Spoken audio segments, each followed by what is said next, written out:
Hey, morning. Welcome back. It is September 3rd, and we're going to be out here ready to go here for the Open. Ran a little bit late dropping the son off to school, but we should be kind of just fine with the way everything's set up. We are back funded with our Express account here. We'll be starting that today. I'm going to see if I could do some copy trading off of that onto some combines, see what happens. Which one's locked out for manual lockout? 308 is the one I want to trade. Alrighty. All right. Hopefully everybody had a good Labor Day weekend. Of course, this decided to get rid of that level. I don't know why it does things like that sometimes, but it does. Reset that VWAP, get everything going good, clean, fun. S&P's is breaching that overnight low here before the NQ. NVIDIA is trying to bounce off of 116 even, so we might get a bounce right off the jump here. Or a flush. It looks like it's cracking through that 116 level. A quality flush of 116 could lead you down to some support down to 115, but then below 115 you got 113.70 as my next area of interest. So I don't think it's going to roll really that hard. Nothing's telling me that. So let's see what's going on with the way price sets up here. Let's see if we can get a quick little snap through this level. You can see the divergence already. S&P's trying to hold that overnight low. NQ trying to flush it. Let's see if we can get a good flush real quick. I will take that right off the bat if it does bounce. But NVIDIA is actually getting pretty heavy right this second. So might hold off just for now. Let it set up. Microsoft also rotating downside a little bit.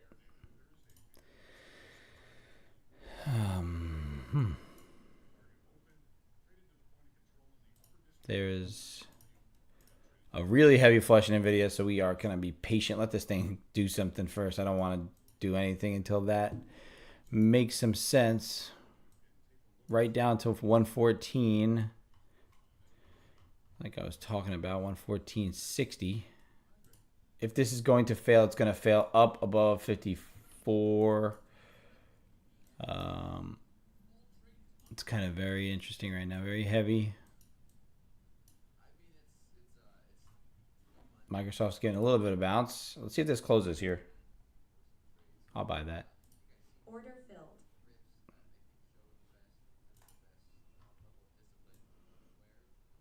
I'm a little away from my level, so I want to get to even really quick there. I'm going to get to even and take that off and let it flush that level one more time. A little late on that entry. Good thing I got out. I'm quick to get in and out. Let it flush that zone again. With NVIDIA being so heavy, I kind of wanted to catch a little piece and move. Now I can let this thing stop by above that.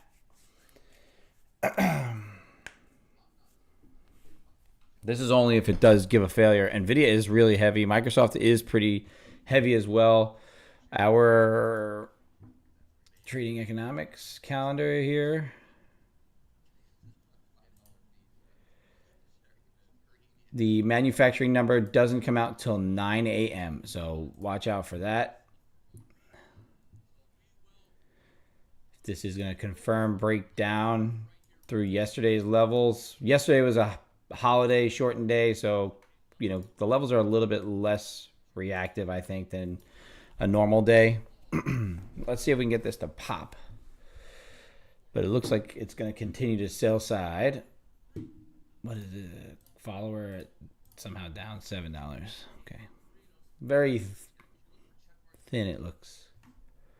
I want to see NVIDIA bounce off of 113.70 from there. Microsoft, if it can get up over 417.30, we should get a little bit of a pop in this.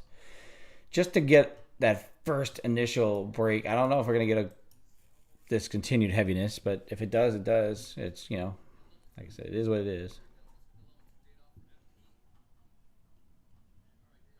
I don't see any big size on the books right now.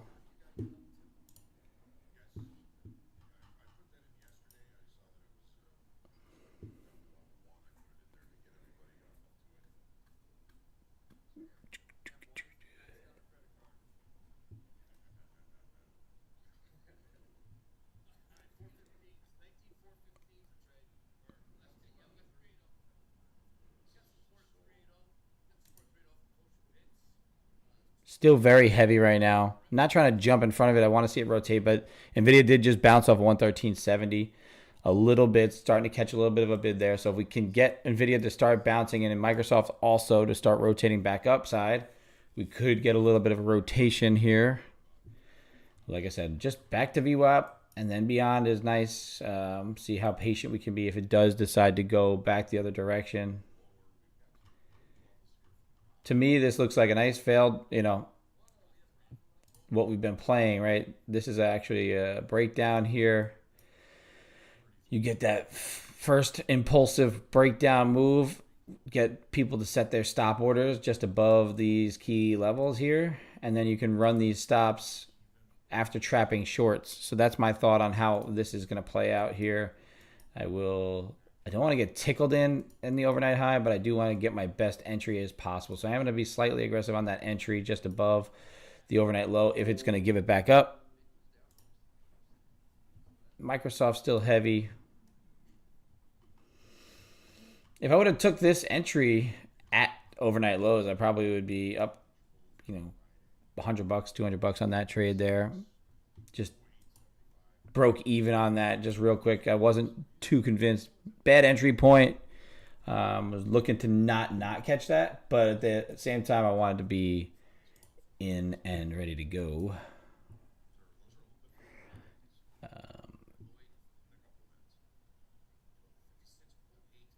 As I mentioned, the number comes out at 9. So if we do get that number to come out in a, better than expected or in line with expectations, we should be able to trying to figure out this new restream stuff, but trying to pop into Twitch as well so we can run the gambit of trading streaming services.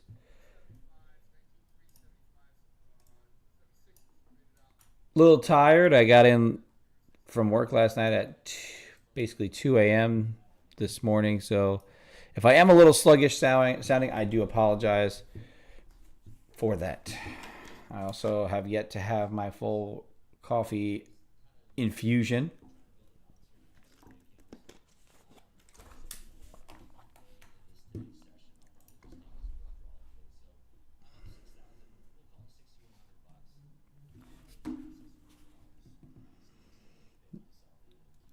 NVIDIA trying to recover that level once again. 113.70 seems to be the interested area. Microsoft's between two zones. However, from Friday, we're in the upper end of Friday's price action. So we'll see if we can get back above 416.57, if that could initiate some buyers to come into this market. Not sure what I'm seeing to be pushing us downside.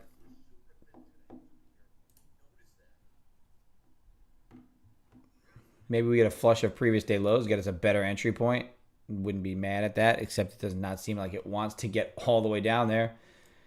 You can see that very bottom wick. We didn't want to even try and wick it. Buyers stepped up between 380 and 400.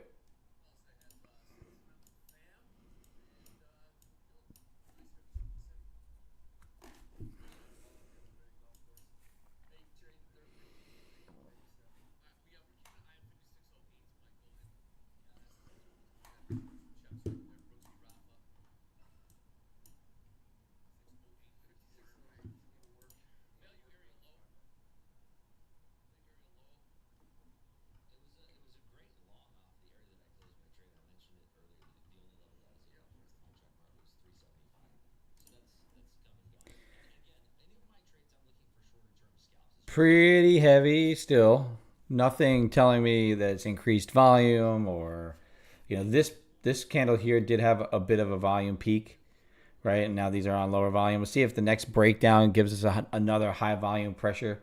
Looks like it's trying to step up. More and more aggressive selling coming in. It is the first day after the holiday weekend, back into normal trading.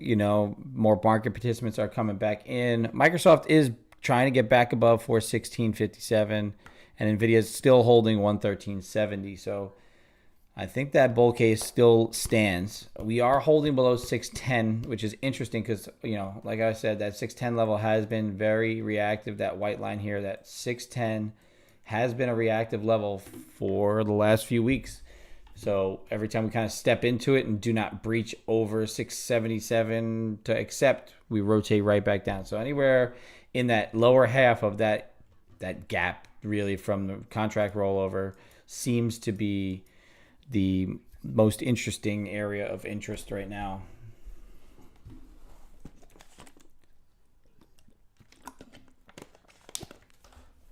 S&P's still pushing down as well. Let's see if I have anything else in between here. We do have some interest. 56. 56.12, 56.11, 56.05. You know, down to 5600 even makes some sense. I think this number might give us a little bit of reaction come that 9 o'clock time, 9 o'clock Central Time. Can I get a nice sweep, hard sweep of this low, rebound back above previous day lows? Is that going to give me that sweep that we need in order to get that capitulation to snap back to previous day, through the previous day lows and back to overnight highs? NVIDIA is still very heavy, so it's hard to just jump in front of this freight train. If I could get NVIDIA to recover 113.70, Microsoft is trying its best to hold above 417. Needs to breach above 417.30 for this to continue more upside for Microsoft. NVIDIA is still pushing downside, straight downside pressure, looking like it wants to get down to 112 even, down to 111 even. I'm not going to take this long right off this right yet. Not ready for it. The way NVIDIA is just pushing straight down.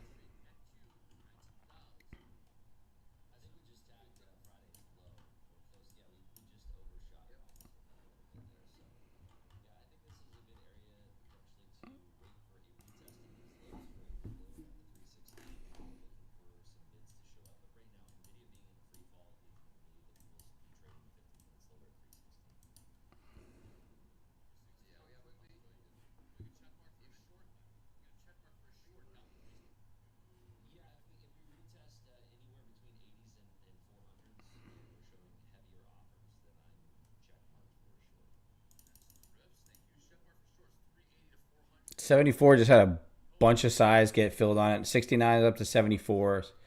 So we did have some good size there. Get filled on the ask. So it's still aggressive on the seller's behalf right there. See if the bid starts to get tagged. You can see on the top we are negative $2.80 on a break-even attempt at this snap through here. Really not a great entry, so we broke out. We got ourselves out at even real quick. I want to see this thing get down a little bit further and then potentially get Microsoft to start breaking high of day, which would diverge from NVIDIA pulling us straight down. NVIDIA is just, I feel like just sellers are pouring into NVIDIA, which is, I don't want to get in front of a freight train like this. This isn't a true setup. You know, the first little piece of it will be decent, you know, that kind of bounce, but at the same time, I don't want to just step in front of this. I don't want to get wicked in and it rotate the other direction.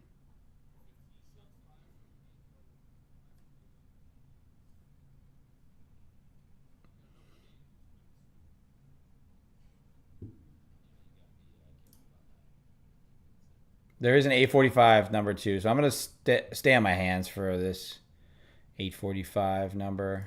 Unless it just all the way through overnight lows, then I have to at least take that chance on that trade there through the overnight low back the other direction.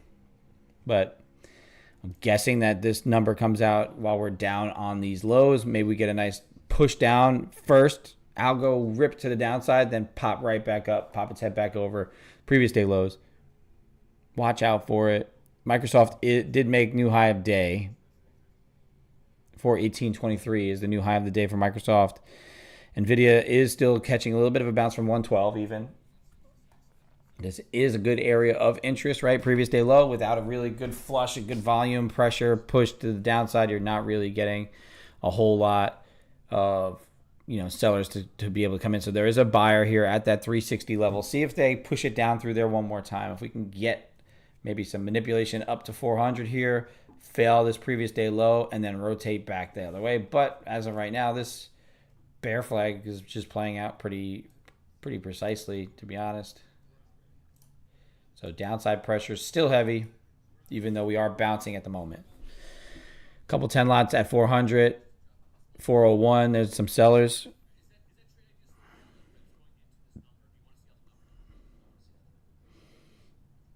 I want to see another couple seconds till this number release.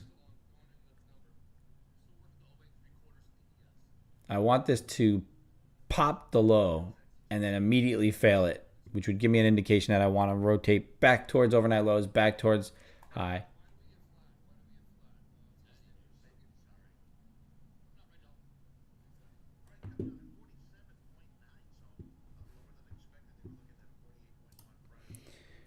$47.9 as opposed to 49.6 manufacturing PMI final. So manufacturing PMI and manufacturing inflation coming down a bit.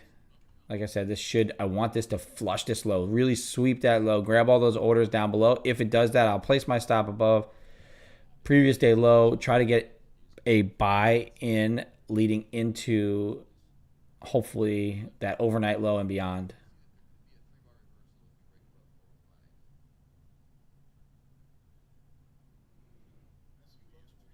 Come on, sweep the low. Get me involved at the previous day low. Otherwise, I'm going to have to wait and see what happens down below or back at this overnight high where our original order is. NVIDIA does look like it wants to turn. And Microsoft straight up to 419.27. Now is giving a little bit of a selling push from that 419 on that push up. So Microsoft being bullish, NVIDIA being bearish. If we can get NVIDIA to catch a little bit of a bid, then we should get this market to rotate back the other direction from here. This 80 level did make sense for, the area for a buy, but I still didn't get that sweep of the low. A break of 400 should probably get some buyers to step in and continue on up. It's a little extended from the overnight lows. Probably comes up there. We'll see if we get tagged off on or if we're going to get wicked in, wicked out, and rotated through back down to lows. Microsoft's still very strong, so I want this thing to whip this low. It would be great. Get through this previous day low so I can get involved. Get me involved. Make me trade this. Gotta set all these to buy one in case I'm gonna use these hotkeys.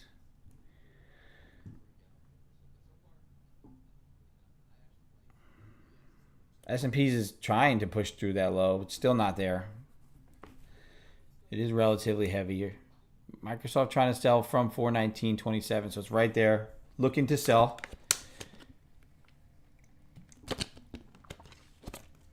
Which if Microsoft does sell through that level, then potential NVIDIA selling as well rotates us back the other way.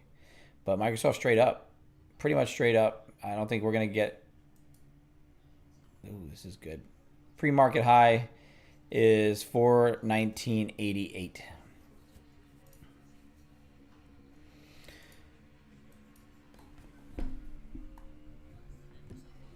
S&P looking like it wants to break through the lows. 77% long NASDAQ on the tilt. NVIDIA creeping up to 113.70, which could be resistance. So if it does break through 113.70. Good morning, Jofi. How we doing? How we doing? S&P's did what I wanted it to do. Kind of swept the low at 56.14. Although I think S&P's are a little bit more heavy compared to the NQ right now. 56.10 is a support level that I was kind of looking at for S&P's. I got home late from work last night. So I'm a little bit sluggish. Still haven't had my full dose of caffeine. So also playing into the slow motion trading at the moment. NVIDIA is still running into that resistance. We just got a big fill on the NQ on the time of sales at 413. Couple, looks like 50-something contracts. You can see that wick high. Does that continue, get filled, and rotate? If it does, then we continue on up. Microsoft ran into pre-market highs, a wick off area, and then now is starting to turn down a little bit. And NVIDIA is also at resistance at 113.70. So this bounce here doesn't feel like a true bounce quite yet. I'm going to get rid of this. I don't want to be ticked in if it does some sort of whippy action. If it decides to burn through it and give me a chance, then I will look to get long through the overnight low. It's a wick, right? So potentially even up into 458. So 445 up to 458. At least it'll be a quick little scalp through there to get some interest. 45. We don't have any contracts there yet.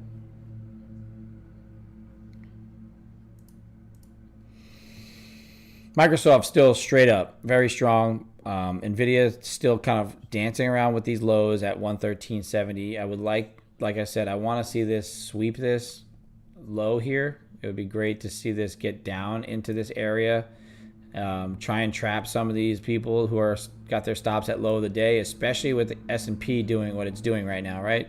If we could sweep that low without holding down below here, and we can continue to get some strength in Microsoft and Nvidia. You can see Microsoft here has some relative strength, right? Pushing straight up. Nvidia down, down, down, down, found its resistance here, and is starting to rotate the other way. So that's what I'm looking for as far as confluences are concerned. I want to see this, failed breakdown. 5608 is here in the S&Ps, but I do think we have yesterday's low to come in. It'd be cool if that came. Well, it would be cool if that came into play, but even then, 5604 quarters is a good area. 5604 quarters. Still have yet to breach this previous day low again in the NQ. NQ still relatively strong, I think, because Microsoft is straight up.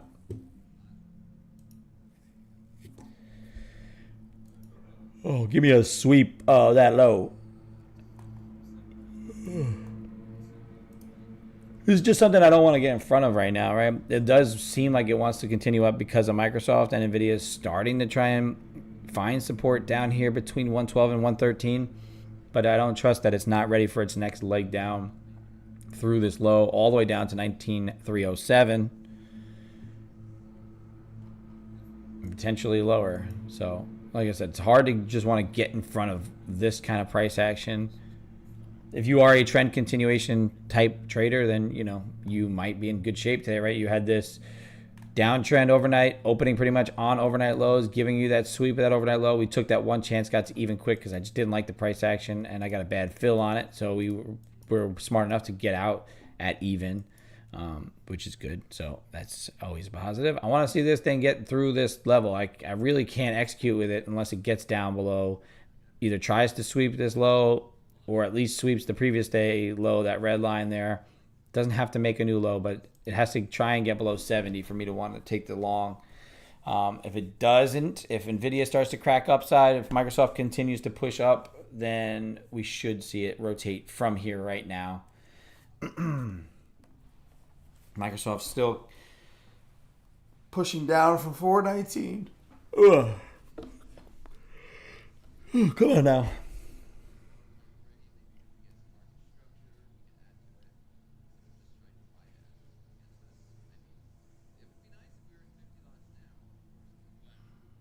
There it is. That's a nice pop. That was actually a good push straight into 400.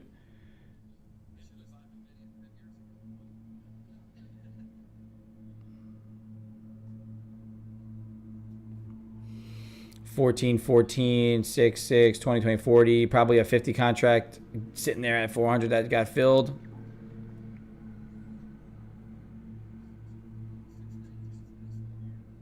Maybe more. There is a nice heavy snap straight down. That was really heavy.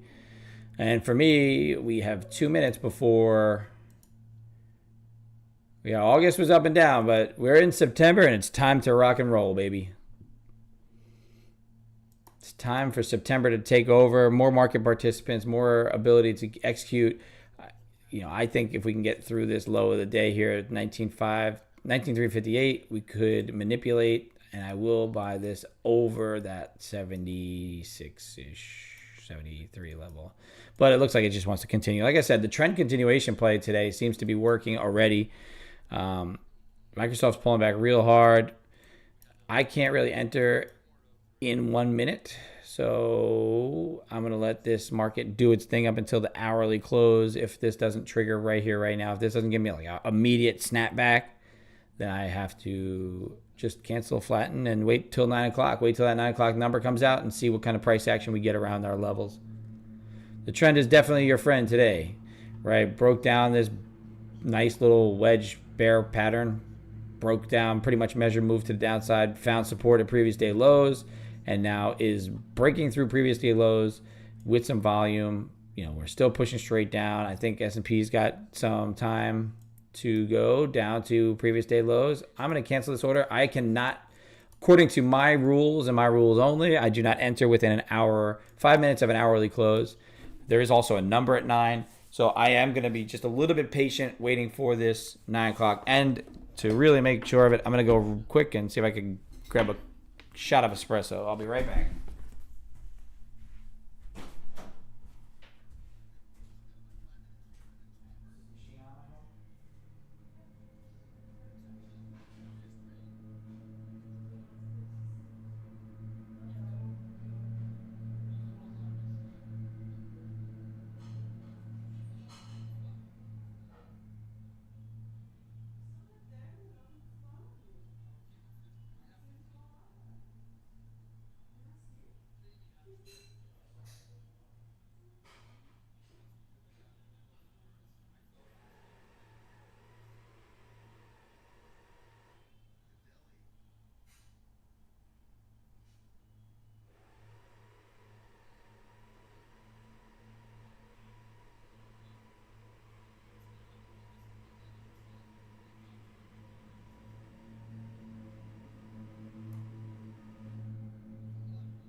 We are back.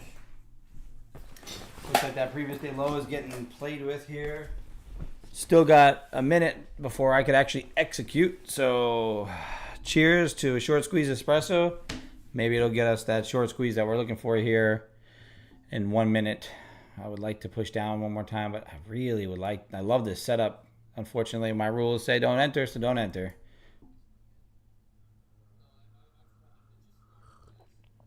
Don't do dumb shit, right?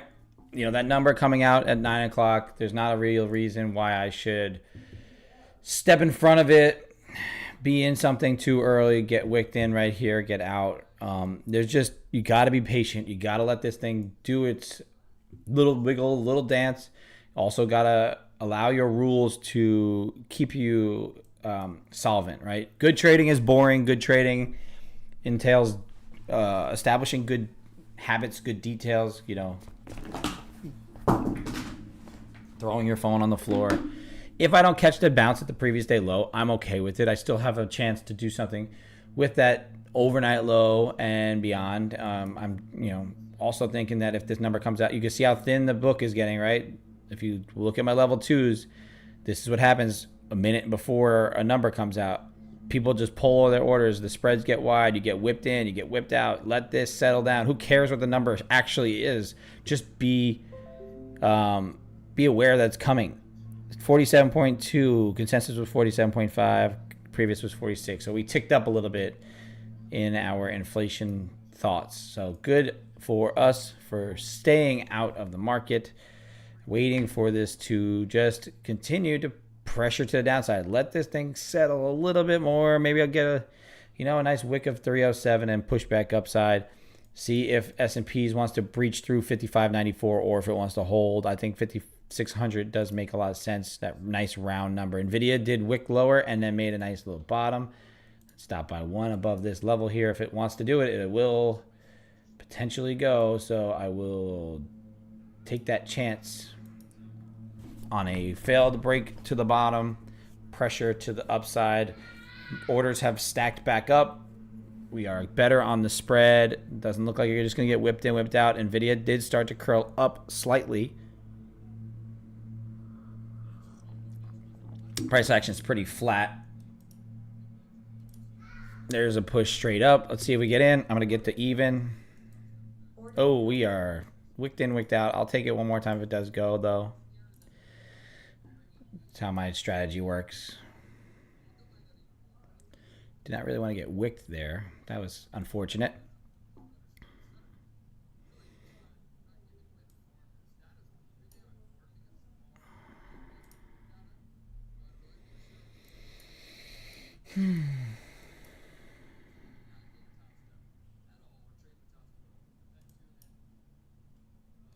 Taking a chance on it again. If it fails, it fails. There we go. I get to even pretty quickly.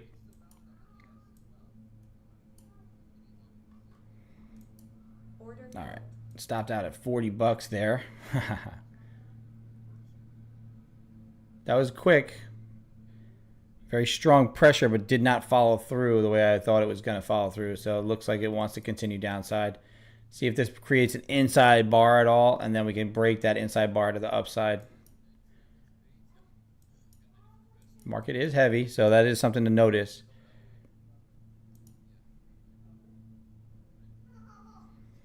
One more push through the 58. Oh, there's the push. No, it's not ready to go.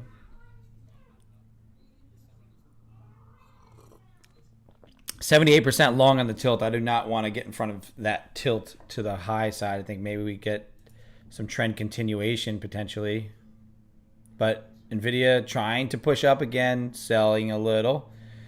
Microsoft also trying to catch another bid. Let's see if it'll do it.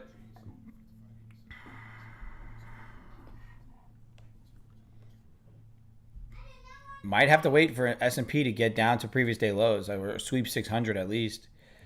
We could get a continuation breakdown through 70 here. Boom. Look at that. Heavy flush.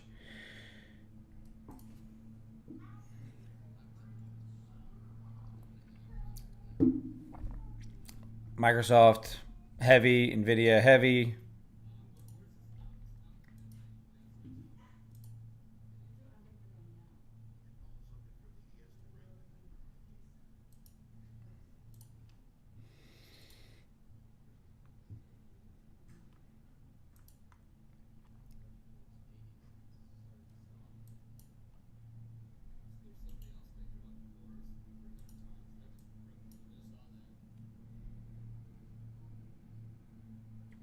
$56.94 now breached to the downside in the S&P. So watch out down below. If it does not hold, I don't have a key level below that. Let's see what we have. What was Friday lows?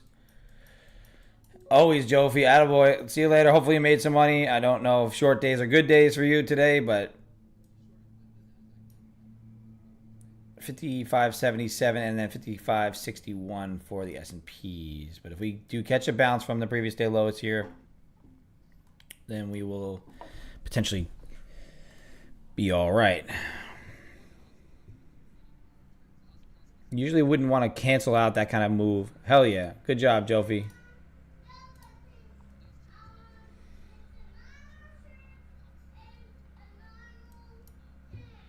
We do have this overhead little resistance there. But if we do crack through that, I would like to see it snap to overnight lows and beyond. Quick to break even on this. With the hotkeys, it really does help you get to break even pretty quickly. There's that support, right? You can see S&P is 54.94, holding that previous day low for now. Microsoft could use a bounce.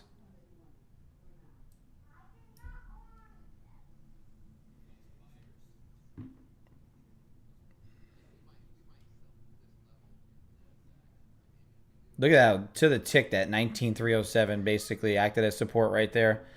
And now it's kind of rotating. I want to look and see my NQ1. My longer term chart, we have reaccepted back into this downtrend that I had drawn up. Not a lot of orders down in this area. So breaching through here, 19,322,337, right kind of where we're at right now, pushes us down towards the gap from August 24th from NVIDIA earnings gap down. 260 is that gap down there. And then below that is 155 for low of last week.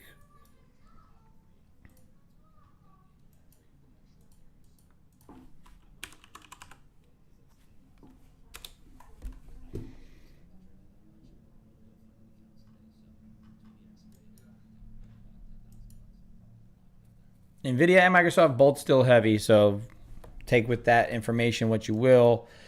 I do think Microsoft's relatively strong on the day. Created a low, breached through highs, has rotated off a key structure level, which was the pre-market high, that 419.85 area, 419.90. That zone. If this breaks down, S&P's breaks down, like I said, down through into 77s, makes sense.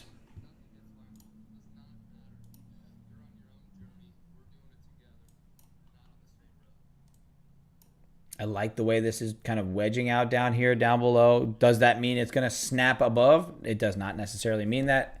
And now that we have extended a little bit away from that previous day low and the overnight low, it seems like we're trying to accept into new levels and expand back to the downside for the NQ, right? Like I said, down to 260s makes sense for that gap from in the NVIDIA earnings. However, nothing just now told me that we should be, fundamentally pushing to the downside. So we'll see if we do get back over this previous day low, if this tightening wedge does give us an opportunity to snap and break the other way. If not, we took pretty much 2-3 good shots at it so far. To be down less than a full loser, I'm okay with. This is what I have to do. I have to understand, is it going to trend? Is it going to break? Are we going to fail? Right? The fail breakouts happen most of the time, so I have to execute on them every single time. On days that I execute on them and they fail, then we're just kind of chilling. But right now, it is a heavy downside pressure. It's whippy but trendy at the same time, right? Straight down from the opening range. Opening range was up here, 830 to.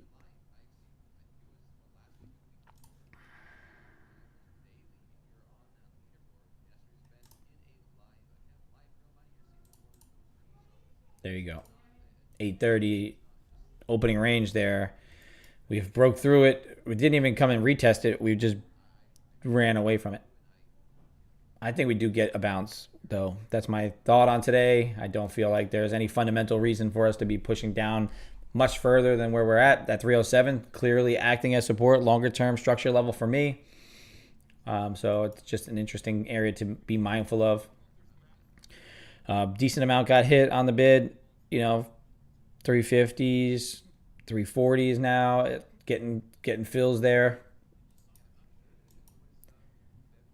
Price is dancing. S&P's is holding previous day lows. Usually if S&P's does hold the level, it will start to lead us the other way, and it has a hard time breaching these main structure levels. So we will try to recover it in the NQ as well. And if we can start to really get some buying pressure in the S&Ps, then the NQ will definitely catch a bid and start to pressure back up towards that overnight low and beyond.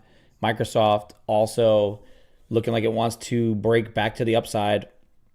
If Microsoft gets over 418, then I would like to see this thing to go. NVIDIA doing like a little low basing pattern, but I think if we can get NVIDIA over 113.70, this carries this trade idea to the promised land.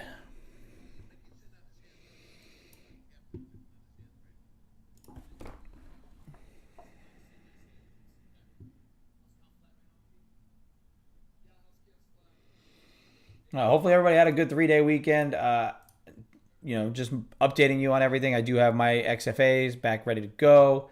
I have a few combines that I'm running in the back as well that I have just continued to put some pressure on to try and maximize this funding leading into this September, the better trading months, leading into the rate cut, all that fun stuff. Just want to be able to leverage everything.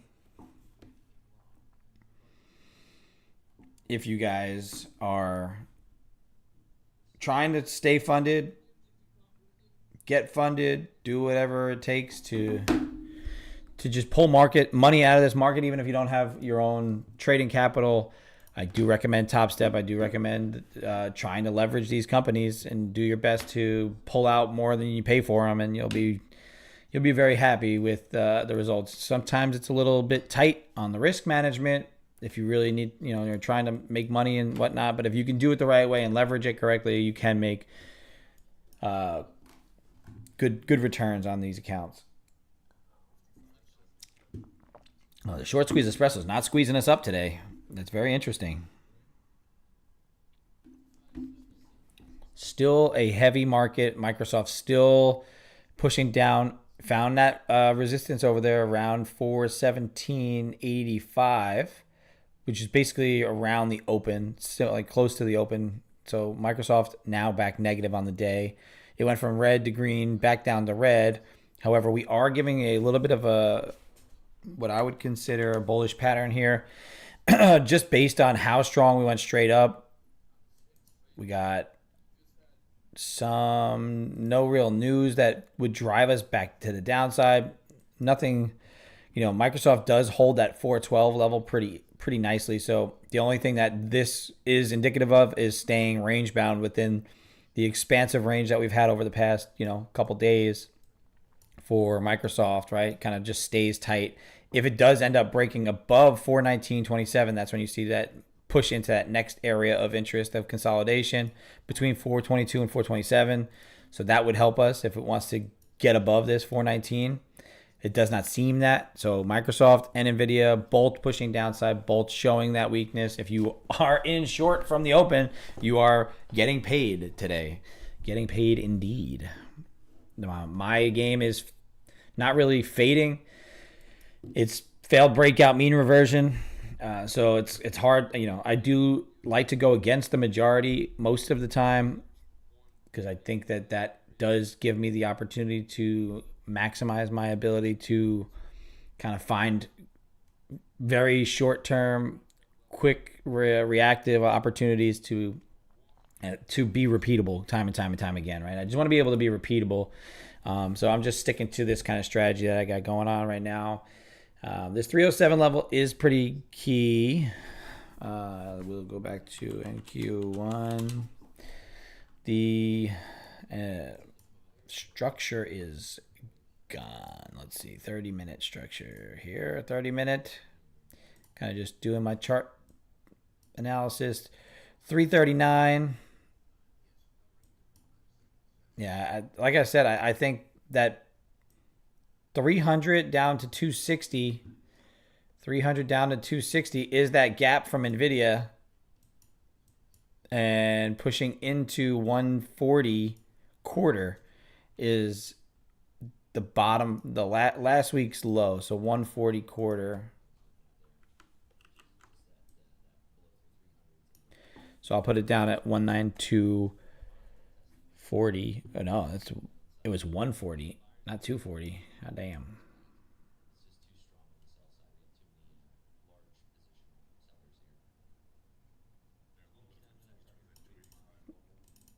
I'll put this in here. Text, previous week low. NVIDIA earnings.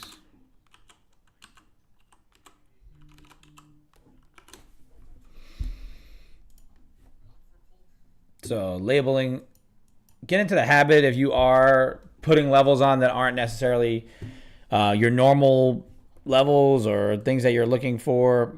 I usually put notes in that will help me out. 322 to me is a very interesting level for this.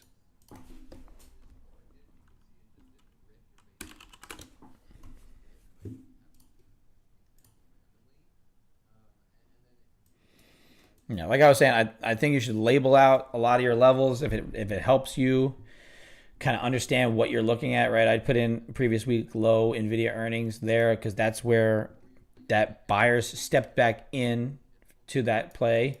I think 300 is just going to be a psychological round number here.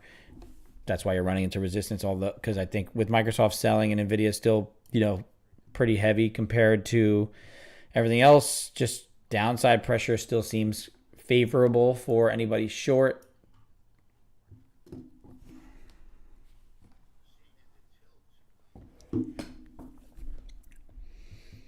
Could I catch a bounce here? You probably could. Is it away from my levels? Absolutely. I don't really even 30-minute here. Where did I put that? I don't remember when I drew this up.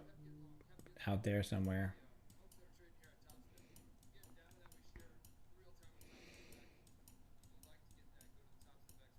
There's the significance right there. You can see this is where that significance came in, right? Resistance there, resistance there, resistance there. Sold through it quite a few times. So if 307, 300 can't hold right now, expect this type of price action to come into play. This was from July 29th, 30th, the last week of July. So back into those July numbers where we did trade very well. So not opposed to it. But you can see these 30-minute candles straight down. And if you look at this from the break before, we broke out above it, failed to break it. Now we're returning back into that little downtrend from that 30-minute support, resistance, resistance, resistance, capitulation down, push down into that NVIDIA low. Then you rotate, try to break through it. No, try to break through it. No, really it's that 610, that horizontal level between 610 and 700 that is acting as that sell side, accumulation location.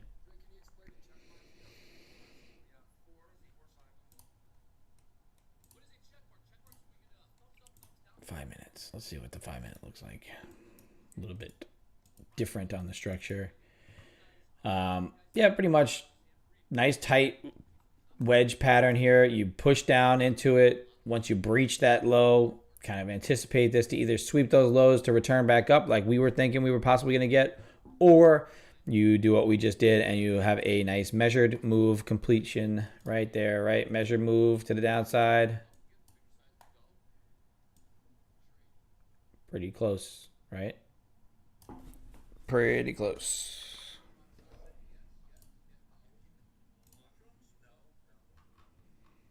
I still think any sort of push back up over that we will get. I'm going to delete that. And we will start to see if this is going to be resistance or if it's going to give us that snap move up.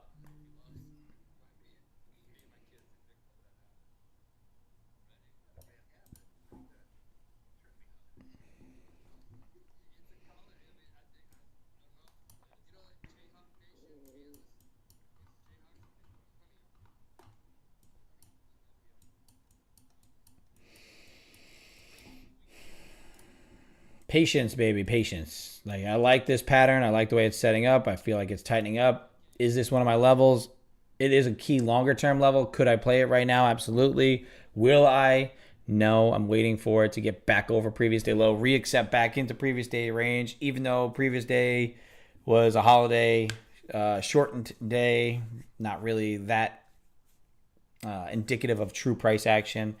If we can get Microsoft to start squeezing and pushing back on to the upside over 417.30, then potentially we rotate right back to high a day. Nvidia has been heavy, but it's just not giving you like a strong push to the downside. So that hold of the levels will maybe start to get buyers to step up because people love to buy Nvidia. So once Nvidia starts getting bought up, the Nasdaq is basically the Nvidia fucking futures. So don't be afraid to play your Nvidia levels on the NQ if that's how you want to play it. You know, if you're not trading the equity side but you want to trade Nvidia, watch these futures because they basically correlate directly. But you do have to be mindful of some of the other risk, right? Like I said, Microsoft is relatively strong, even though it has been pushing down, you know, stair stepping to the downside and is negative on the day. That first push down got bid up and right into resistance at 419, 420. So if it wants to do that again, it is setting up for something where it's kind of pulling back into support. So if you are long biased, then just be looking for that kind of price action. If not, if you're looking for continuation moves, like I said, this line down here, this 19,140 quarter level is that post Nvidia earning low from last week. So this would be a very interesting area for buyers to step back in because why would we want to go lower?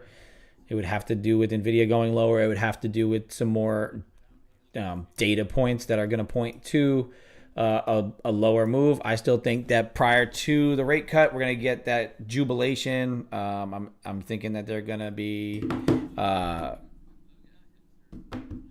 trying to push us through all-time highs before that rate cut. If not, and we are in the area where we're at now, or you know, kind of just lingering up a little higher, that rate cut could push us up and then melt us off. You know, buy the rumor, sell the news type events. This is already priced in, right? It's priced in to the point where they believe we're kind of right at like a value area in these equity markets. So, you know, because we've been just balanced, right? If you go over to my longer term chart and Q1, if you go to this chart here, there we go. If we go to this chart, I'm going to make sure I'm on the right one.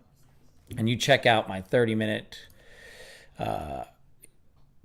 point, you can see where we've been for the most recent, you know, what is this, since August, and then you go back into July, where this key structure, right, we've been basically holding here for some time now. And we've broke out of that downtrend since that CPI low.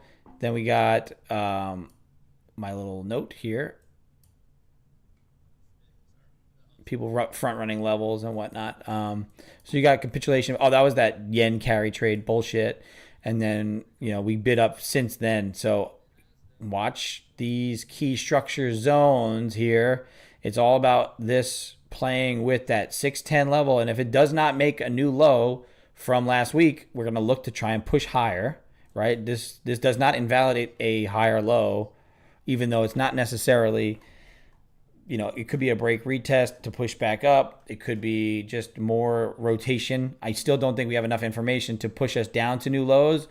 And the only thing I really think is that people would try and price in rate cuts, more than one rate cut at that, to push us to the highs. If we're going to continue to push lower, then maybe it's by that rate cut decision, right? If we roll into the rate cut decision and we're continuing to push down into these lower levels, right, down into those lows, then that's an interesting point to, like, maybe that market's trying to tell us something that we're not quite listening to. You know, just trying to break it down fundamentally for you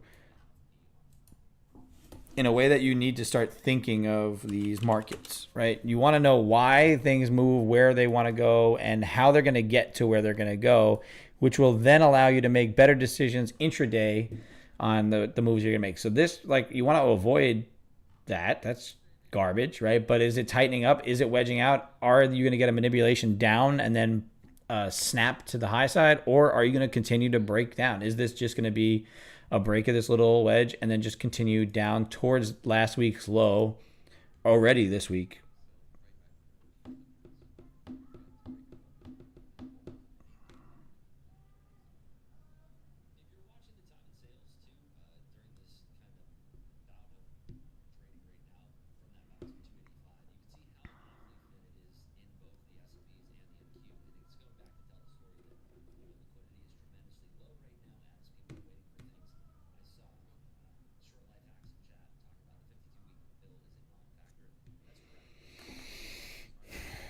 Very flat price action NVIDIA. Very flat. We took one chance at the long through overnight lows. Got a really bad fill on it, so I stopped out at break even on purpose, which was good. We were able to just get in, get out, disciplined. We tried to go long in here somewhere, and it was an immediate snap. We were wrong very quickly, so took that loss there. And then I tried to get long here, made $40 on it, and now, basically even. We're down less than a full loser. Let's see if this break of this little wedging pattern is going to be, a true indication of where we're going to end up. Microsoft catching a bid back up over 417.30. NVIDIA still, trying to make that curl to the high side. If you are aggressive and you want to try and take these breaks, this is a good setup for you to try and, limit your risk to low and have plenty of upside for the rest of the day. If this is going to be low of the day. We didn't get very much capitulation. We do have a very heavy long tilt, so this could be a trap, right? Because retail got long very quickly, very heavy, very fast. So I'm going to be concerned if it's heavy tilt as it approaches where I want to get in to the long side. So if it can kind of push up into that previous day low and then start to maybe dissipate that long bias, then I should be safe to hold this through and up through overnight lows. But right now it's still just interesting price action. I think Microsoft, yeah, it's just kind of one of those days where it's grinding to the downside. Most downside moves are heavier pressure, so you would expect this kind of slower price action to snap to the upside at some point. And I don't think we're not going to get that. This could just grind down all day. That is possible, but the likelihood of it holding down here is probably less likely. I just think that fundamentally we're not ready to go down very much further. I don't think we're ready to go back to NVIDIA earning lows unless NVIDIA decides that it wants to go much lower. Last week we did have earnings and we broke through NVIDIA lows, right? That's the thing with the NQ. What's holding the NQ up right now is Microsoft, because NVIDIA's earnings low was 115.03 and we're currently trading at 112.30. So NVIDIA needs to kind of try and get up there and recover that number sometime early this week. If it doesn't do it today, right? That's definitely an area where we want to be back above for NVIDIA, because I don't see any reason why NVIDIA should. Intel is plunging, so potentially dragging down NVIDIA with it, even though what that would maybe tell me is that NVIDIA is taking the Intel market share from them. 74% long. It's getting heavier long as price is selling off. So, I mean, not selling, but kind of winding up here. Yeah, Abby, it's all about timing. That's all this market's all about, is timing and taking your chances when your setup arises, right? I had to take the ones that I took because they aligned up with my strategy, right? 70% of the time that's going to work out. So I have to take it. If this is the one time it's not going to work, then I'm cool with, walking away down 170, whatever, if it's not going to give me that next setup to be ready to go. And also sticking strict to my rules today, right? I told you that I was going to not execute within 5 minutes of that hourly close. We got into that 5 minutes and I was starting to get tempted. I said, this looks like it wants to break back up through that previous day low, reaccept, but that rule kept me in check, and it kept me out of getting wicked into a bad trade and losing a full loser, right? Because I would have been snapped out of that pretty quick right down there for a $200 loss. So, allowing your rules to help you and trusting in your rules is the key to success, I think, realistically, at the end of the day, right? You could lose a couple bad time trades as long as they're not oversized, right? As long as we're not running into those the 5 trades, right? If we eliminate that big loser, and just stick with the small loser, break even, small win, big win, you're going to average out over time that positive expectancy within your P&L curve, right? You're going to take losers. If you take 100% win rate, I want to meet you and I want to be your friend and I want to just do everything that you do. But I have yet to ever see anybody who has had that in their career as a trader, because it's impossible. These markets are as random as possibly they could be, but they do get repeatable patterns. They start to fall into traps. They start to understand that people are looking to do one thing, so they try to do the other thing. And then if you could start to think contrarian to some of the retail world, then you may end up being successful long term. Set hard rules. Don't do dumb shit. Don't do dumb shit. And what doing dumb shit is in this room is not sticking to your rules, right? It's not taking trades and losing, because that's going to happen, right? I took a loss today, but it was, according to my setup, it was an appropriate setup. I had to take the trade. I took a break even because it was, let's take this, because if it's going to go here right now. When I took this, that $40 winner, that break even right there, when I took that trade, that was, I got to make sure I know what these keys are really. When I took this trade here, this should have gone immediately, right? With that kind of explosive buying candle here and that push up on the next candle, I should have easily been able to have trailed that to even and had that push without coming back on me if it was going to do what I wanted to do the way I anticipate that kind of move. It's just like how it's breaking down now. That's the kind of move I want to see when it breaks, when it fails to break out and rotates the other direction, right? So that's what I look for. Not everybody's going to look for the same thing. We're all going to have a little bit different visions on the market, seeing what we want to see, but sticking to your rules. Set your rules hard, fast, and stick to them unrelentlessly, and you will be way better off, right? I'm better off not executing than I am executing. That's really what it comes down to at the end of the day.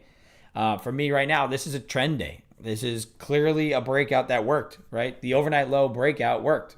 This thing, breakdown, or whatever you call it. This is a continuation trade. We had an impulse move down, you had a wedge pattern, and then you impulse move down again. I'm going to note this for the month of September, moving forward for the rest of the month. Is that the type of play that's going to work out more than the failed break? Are we going to...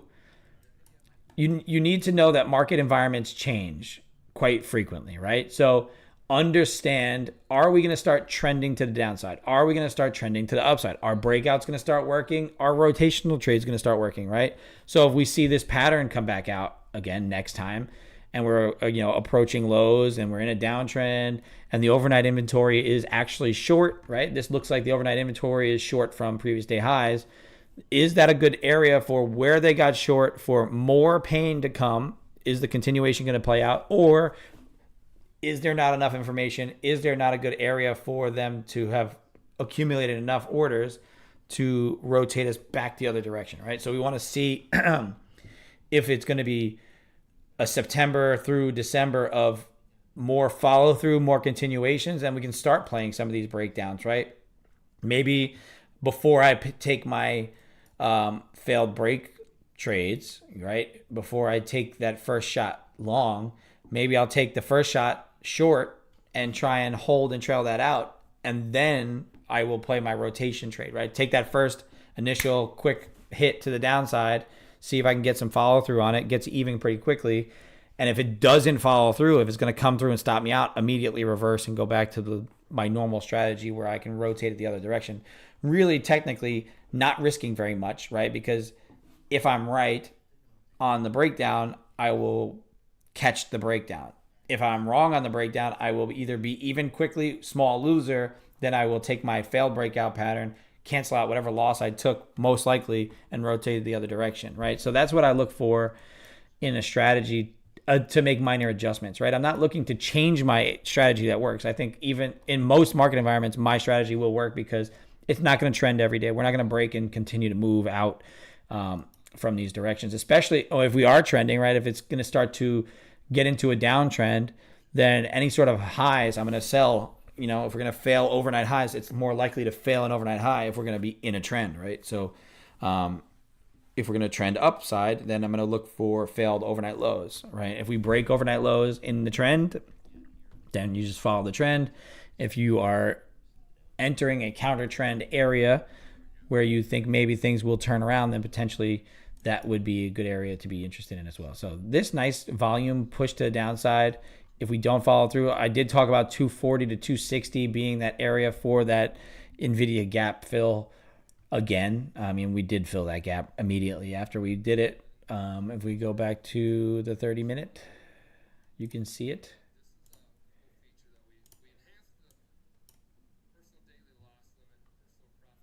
Right here. So we're sitting in this gap here. Oh.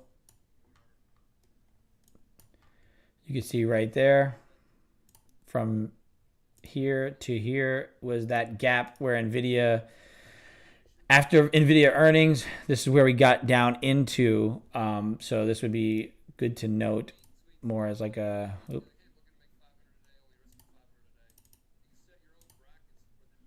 I would make this like an orange zone. Oh.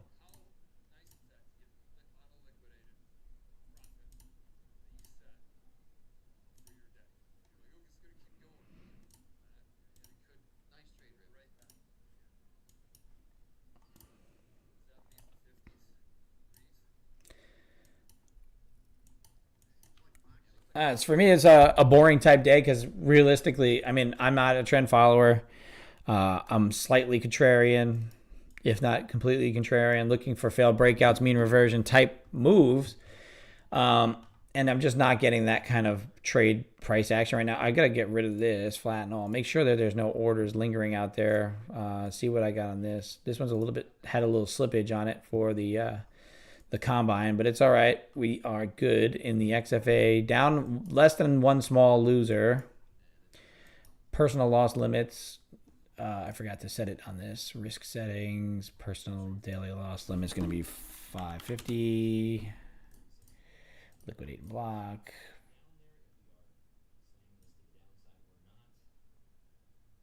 I want this to be 2,000. Risk 200 to make 2,000. Doesn't sound terrible.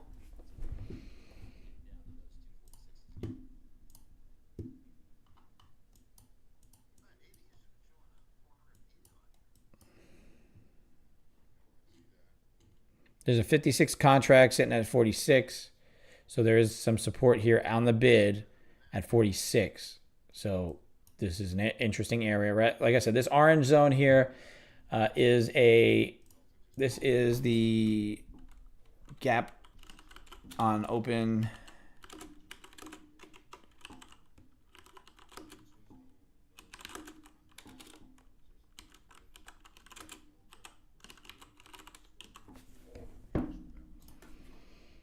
That's what this is, just in case you were wondering. I'm just noting things on the chart as I see them to be interesting, where price might get reactive, things that kind of just make sense to me to notate for you and have you just kind of be mindful of why price might be in this area, why it might want to get through this area, why it might want to get back to the other end of it. What kind of fundamental information are we getting? What are we looking for moving forward in order to get us to move more in a specific direction? The bill auctions we have at 10:30, which is also Euro close, so just be mindful of that. Tomorrow we do have the JOLTS openings and we have balance of trade pre-market. So every single day this week we do have some sort of information. Obviously, initial jobless claims and non-farm on Friday, which will be the big mover. I think maybe non-farm with that revision previously, we're going to have to see if that's going to come out honestly or if it's going to come out, back in the positive direction. So it's really a wait and see. And I think maybe that's what markets are trying to price in right now is some negative non-farm data potentially. This just doesn't give me opportunity here. Does it flush through this gap? Does it rotate all the way to previous day lows? If we get to previous week lows, right, that NVIDIA earning previous week low, I would look to try and attack that on the buy side just as a area of interest. If it flushes that, then we are in for some pain, I think, in the markets this week.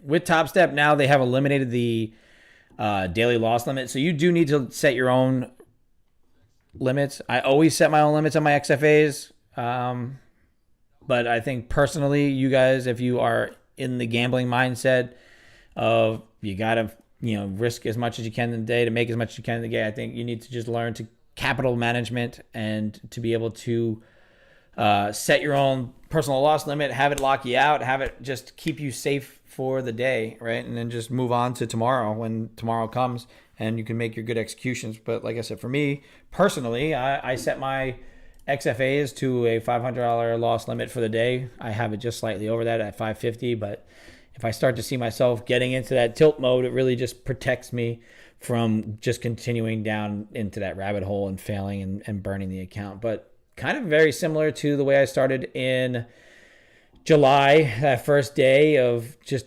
having a small losing day, less than one full loser, and then going on a tear of a win streak. So, I mean, maybe I want this first losing day to be out of the way on the first day back in the XFA, but I think there's still opportunity today to catch a trade if we get back into our levels and get into areas of interest for me. Like I said, all of this area down here is congested. There is price action that had happened here. There were executions that happened down here. So it is an area where there could be reaction now that we've kind of slowed down and lulled people to sleep over the last, hour or so of trading. It is trending downside. You could just pretty much, it seems like, close your eyes and sell, but we are approaching major structure levels where at any point a bid could come in and rally us straight on up.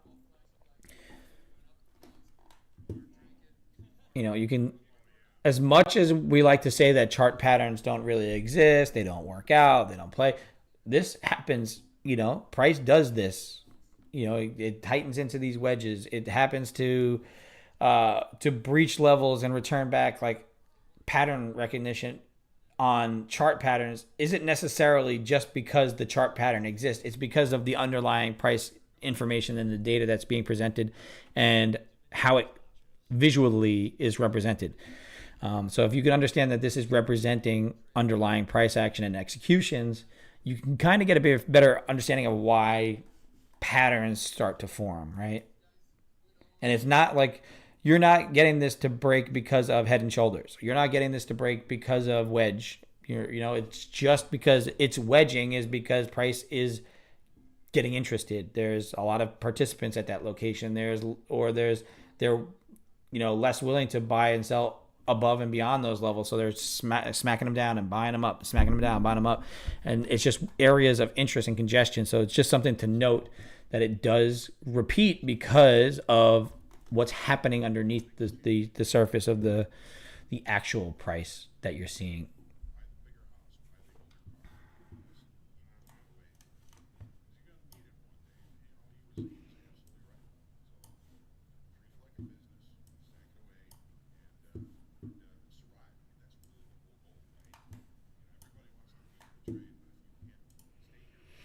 If you are interested at all, go over to Day Trading Coffee Co. Click the link in the bio. Click the link in the chat. The write-up for the week is up. It's always in the education tab here. It gives you a weekly outlook, kind of just what's going on for the week, what's going on, what we saw in price action last week, and all that fun stuff. So if you are interested in my write-up and if you want me to include anything else in it, just type it up. Let me know. There's a box at the bottom of the screen that will at the bottom of the write-up. It's a form that you can fill out. Say you like it, say you don't like it, say you want to include gold, you want to include S&P's levels, you want to include something else in that write-up. Let me know and I will do my best to include everything that I can. Nvidia is still going down, down, down.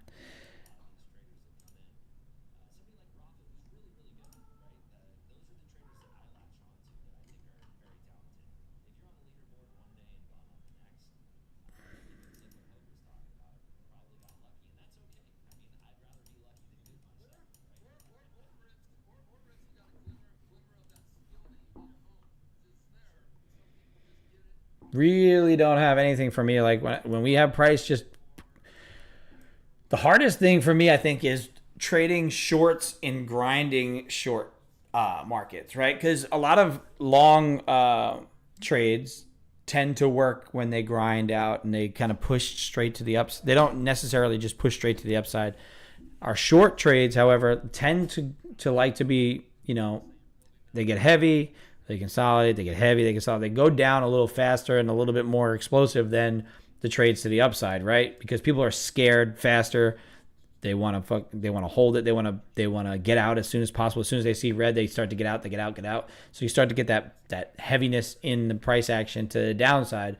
So people like us who are looking for like maybe some entry criteria for this short, you really don't have it. Maybe if you break down, like I said, we have it with continuation breakdown in that longer term wedge pattern here below. Everything else now is just it's hard to get long or it's hard to get short in a market where it's just grinding to the downside. It's hard to get long off of this as well because there's no real entry criteria for a long. So if it does decide to pop on you, then all right, now where are you getting long? So, we're down 200 points plus 300 points.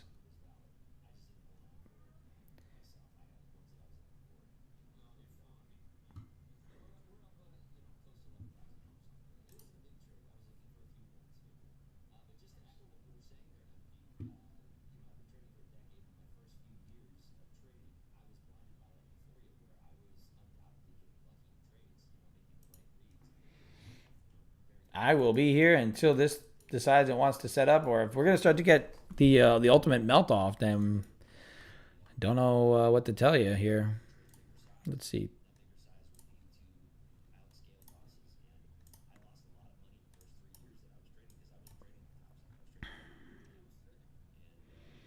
Nvidia down to 108, potentially down to 107.70.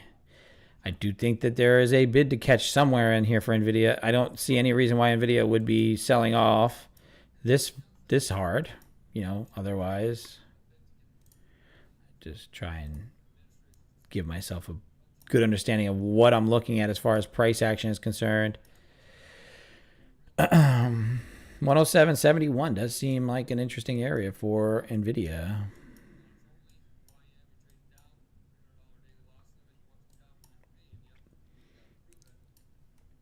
Microsoft now made a new low of the day, now trying to break through 414.92, which it just did. So Microsoft now getting heavy, Nvidia getting heavy. Things are heavy in these markets right now.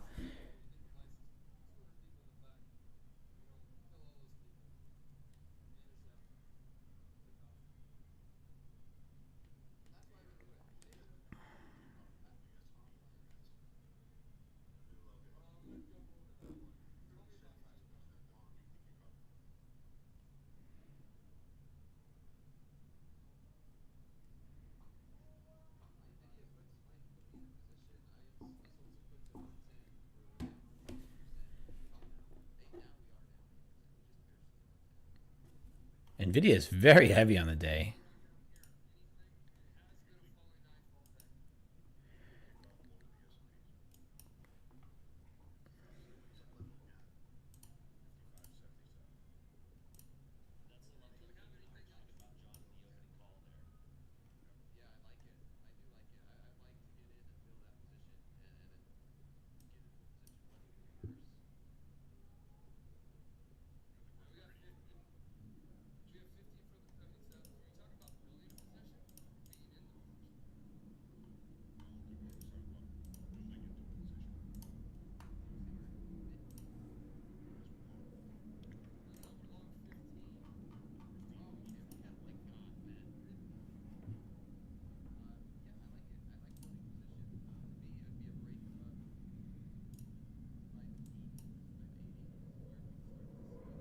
Oh, some wild fucking... I got some fighter jets flying around.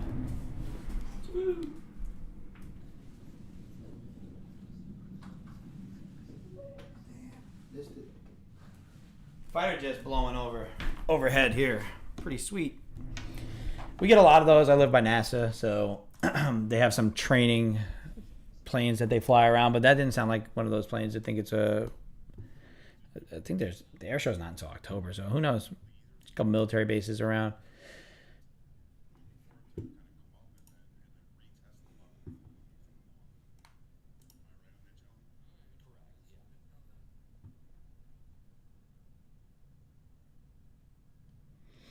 We are approaching that previous week low for the NVIDIA earnings.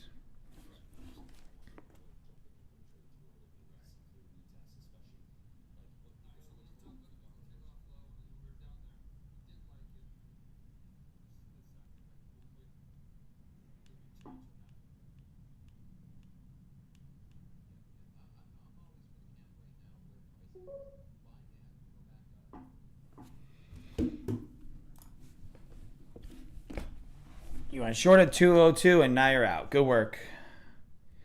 Yeah, I'm not doing that in my XFA. I'm going to stick very strict to my rules. If I get a potential entry down to previous week lows, I will look for a setup at this level because I do think that that's a really good area for people to want to start buying back up. Previous week lows does make a lot of sense, right? If you look at these levels here, 140 they have as the previous week low, 19,710. I don't know what that is.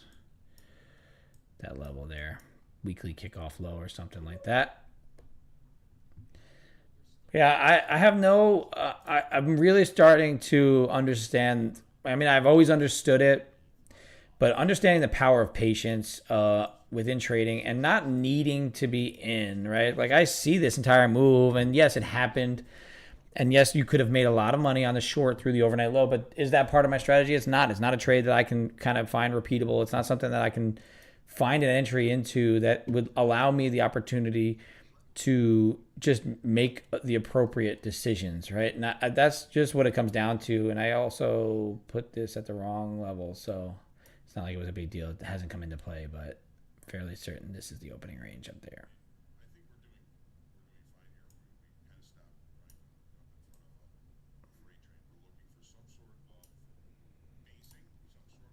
That's better.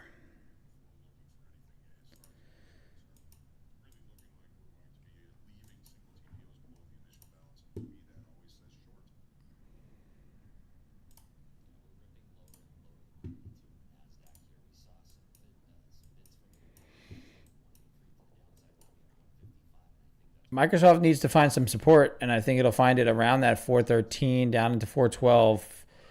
That is where I think that area of short is. I think it's crazy, but I also think it's understandable once you start catching these shorts. Once they start coming in, right, and people keep trying to buy it from these lows, they just keep trying to buy it. So the sellers are just going to continue to sell into them until they give up, and then once they give up, then they'll start to turn it around. I just like the interest around that previous week's low here. If we can get that, maybe a same type of price action I would look at for a previous day high or an overnight high, right? A previous week low would even be stronger, right? Do you want to expand out of last week, or do you want to stay within last week's price action and then figure something out from there? I think rotationally, that trying to break through a previous week low, you really need some help from bigger sellers. And if it's going to happen, I bet you would see some sort of stacked bids down below at 40, below 40. So as we start to approach this previous week low, are we going to get a capitulation? Are we going to start to get that snap move down to 19,120 and then pop back up? Is this something that you're going to get like a very hard capitulation or some sort of really strong move to the downside right into that 20 level? And are you going to consolidate here to pop back up? Or are you going to continue down and expand the previous week's zone? We do not know. We'll never know until it actually happens, but that's kind of what I'm looking for as far as just the thought process behind it. I can't trade right until 10 o'clock. Let's see if 10 o'clock will give us that kind of setup. Does 10 o'clock give me that capitulation?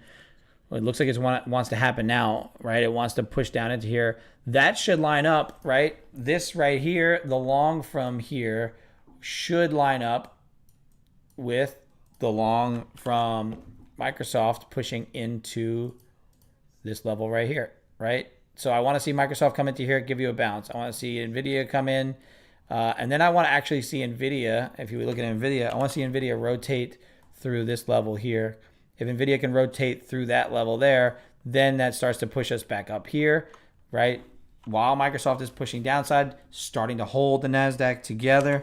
And then once Microsoft can tag off on that 412, that area here, that zone, then we can get the previous week low, flush, kind of consolidate, rotate back. If we never get there, then we never get there. It is what it is. I just don't have an execution on it. But I think that would be likely if we can get that type of setup where everything kind of lines up all at once. You do see this kind of breakdown point right there. So I'm going to just run and grab a sweatshirt quick because I have my air conditioning cold. Give me 2 minutes.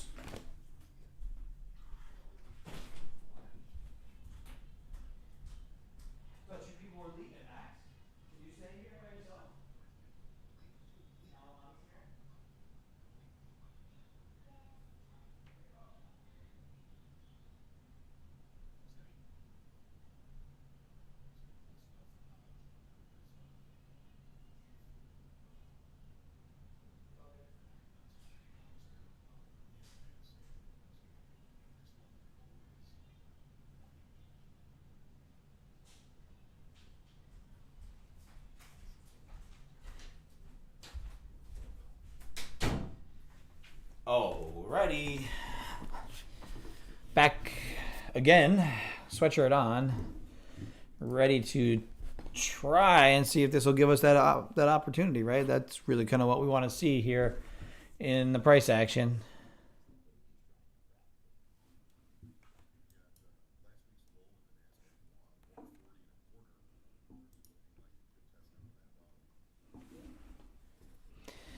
Four minutes till the hourly close. Let's see if we can get that pushed down to that previous week low. I think we front run it. Previous week low is 140. Still don't have price action down there. We have a 64 lot down at 160 even. So 64 contracts sitting at 160 even. So you could get a flush of that. 100 contracts at 72. So you are starting to see some size stacking up on the bid here. So people are starting to size up on that bid. Is it pulling price to the downside further, or is it going to get bid up and front run? You got 96 contracts, 98 contracts sitting at 70 now, 72. So watch this 70, 72 level. Down through that below 72, there are bids stacked up. So that you could get a snap move, or you might get front run. It's all dependent. I want to see what kind of... Watch this time in sales. Watch the time in sales a little bit here to see what kind of price action you get around that 72 mark. 90, there's 90 stacking up at 74. 74 is getting some. You might get a snap move through this 74 level with the size right here. 79. The bids are kind of pushing up, which is interesting to note. So bids are pushing up. We're stacking at 72, then they moved to 74. Now they're at 75. Does that indicate that we're trying to turn around now? There's 2 more minutes till the hourly close. I want to see what happens with these executions. See if some of this size does start to play. Now they're gone. They're spread out a little bit. Maybe they're waiting for the hourly close as well because it is going to be 10 o'clock, which I don't think it's really that big of a deal. I don't see that big seller or that big bid. The bid disappeared. So now you can see prices pushing down, right? That's very interesting how that happens. When the bid disappears, now price is starting to push down a bit. We do still have a lot of bids stacked along this edge in this zone. More bigger size, a lot more interest at this area. Price could dance around this area quite a bit. I do like the short idea if we can get, the long idea if we can get below the previous week low, right? Are we going to expand out of the previous week low, or are we going to continue to stay within the weekly range, right? Expansion out of a weekly range, especially on the first day, really first full trading day of the week, is quite interesting to me, especially coming from much higher up, right? We're down pretty decently today. There's got filled there at 62, 30, 50, probably 100 contracts got filled at that 60 to 62 mark. Now we're pulling bids to the downside. Dancing around. This is that hourly close. 100 contracts sitting at 49. 100 contracts sitting at 50. 100 contracts sitting at 50. Is it going to continue to pull us down? So with these bids down here, they're pulling price to the downside. You can see the people are just trying to hit these bids, and then you have bigger size sitting at these key structure levels at 50, 60, right? So watch out. That 100 contract still, it's stacking now. There's more on that bid. 113, 112. There it goes. See if it fills at 49 at 50. It should push down through it now. It's 10 o'clock, so let's see. If we can get that price action, it'd be great to see. I want to see what happens below 40. Does there get to be anything below 40? 22, 23. You can see 40 has 22, 23 stacked up. All those larger size orders are gone now. That bid got filled. Does that now rotate us back to the high side from there or not? I think we're staying within the range. A breach above 80.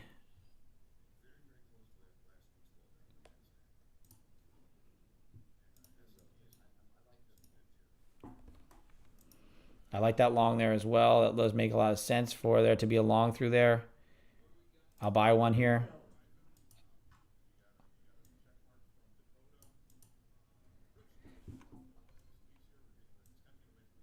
I got a little bit extended out of my entry.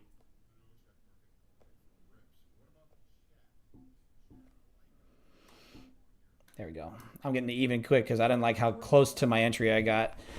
I had to get out at even because I didn't get in where I wanted to at 80s. So 20 points is a big difference in entry. So I want to see this get back down below here first. Microsoft's still selling. I think this gives you a rotation back downside. Okay, cool. I'm glad I got out of that. Even if it does go upside, I really didn't want to be involved in that high up. I got to see these hotkeys, make sure that they're correct. Settings, hotkeys, buy is this one. Confirm, sell is this one. Confirm. Break even is this one. Confirm. Okay. Just got to make sure everything is always correct. Don't blame your system if things don't work. Make sure that things are working before everything, when you're trying to actually make your executions.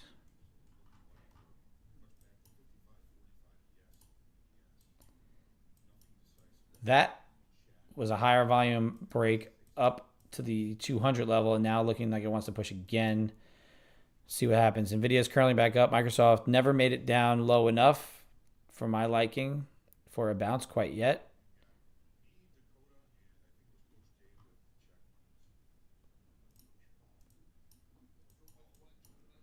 I would like to see Microsoft get a little bit lower first. This seems a bit trappy. However, I don't think that necessarily is wrong, right? I would have preferred to have gotten my entry at 80.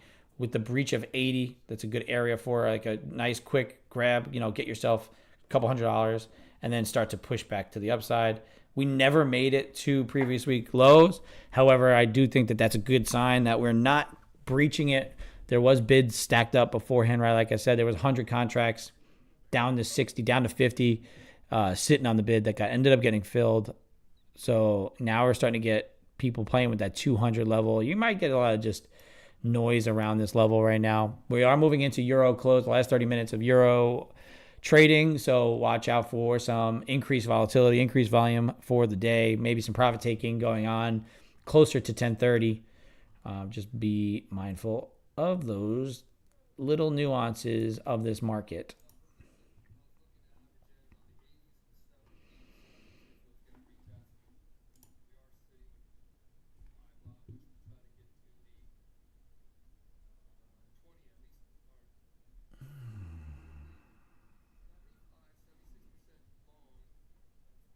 I liked this long at 80, and I just never, I kind of bitched out on it, honestly. Not that I did, I just got in late, right?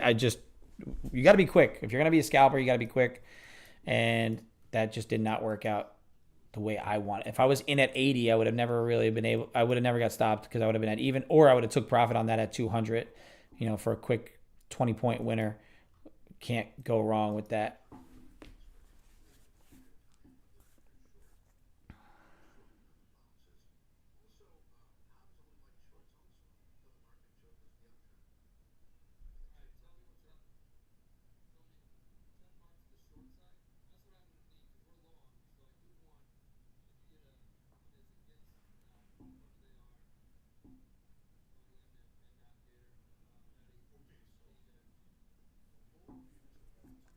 This 200 level could act as a area where that sweep comes in, right?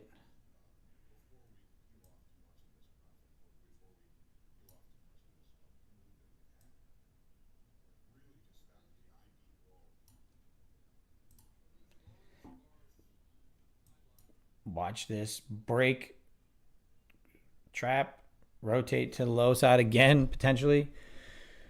And then I would not look for the retest long at 80. I would not yet at least. I would like this down even deeper, down to previous week lows.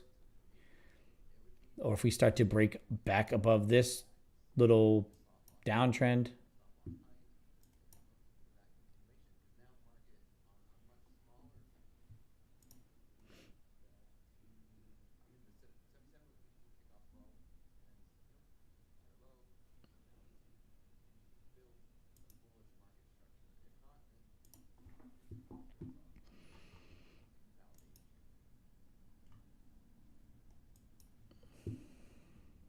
Do I see anything stacking up on the bid or ask? Overhead, you got just normal, 20, 30 size down below. Makes sense. I like it. You're very scalpy. You're very momentum driven. I think that that's not a terrible play there.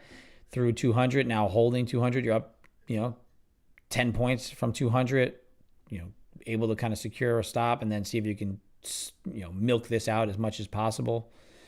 I still would like to see rotation to show me the bullishness, give me that push this direction. I wanted to get long from previous week low. I liked the way that capitulated through with the buyers getting filled pretty much completely down to 150. And then as soon as 150 got tagged, that rotated right off of that. So that should have showed us that strength coming in with that drawdown. But, in the past few weeks, we've noticed that when it pulls to those key levels with those high, orders sitting on the book, those bigger sizes sitting on the book, you tend to get a pull to it and then the breakthrough and continue. So in a trend day with that kind of size, I kind of was concerned to see it.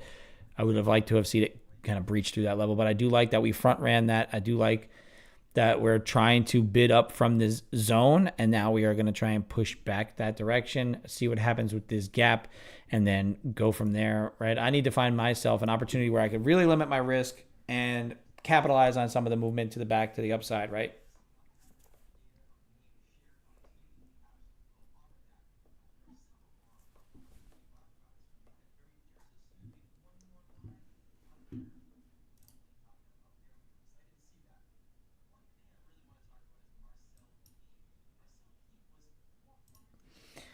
Yeah, for me, overall, I think it does seem good. Yeah, I think you're still fine. 220 makes sense for that target, but that's like an area where people will resist. Nvidia is coming into that 111 point and giving you a little bit of resistance there. So the failure of this makes some sense to the downside, right? Trap, then stop out, then potentially rotate the next direction to the high side. So what I would look for my next idea here for this kind of setup to be something I want to see is this to be the trap.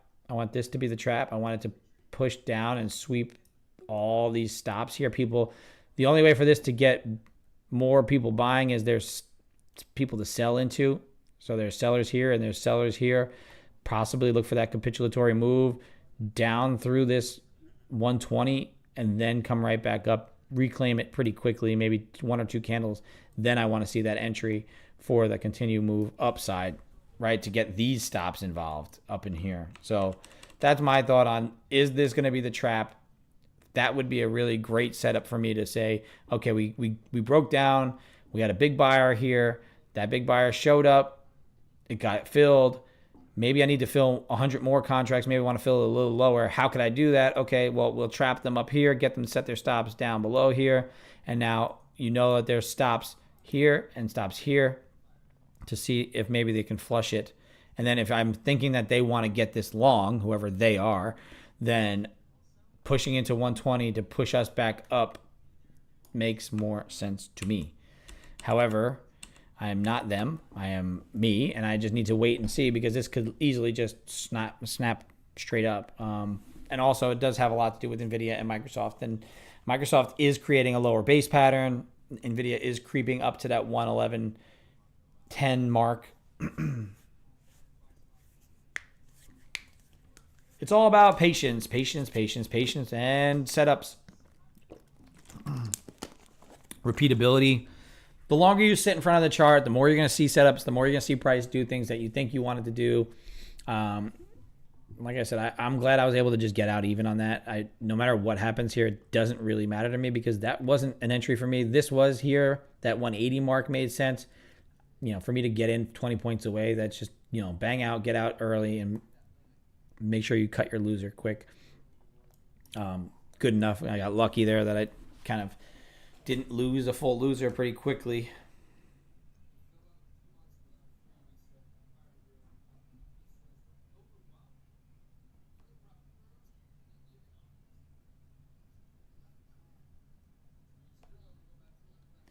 NVIDIA now breached through that level up to 111.20. See if it goes back to VWAP around that 112.50 mark for NVIDIA. Microsoft pushing down towards the lower end.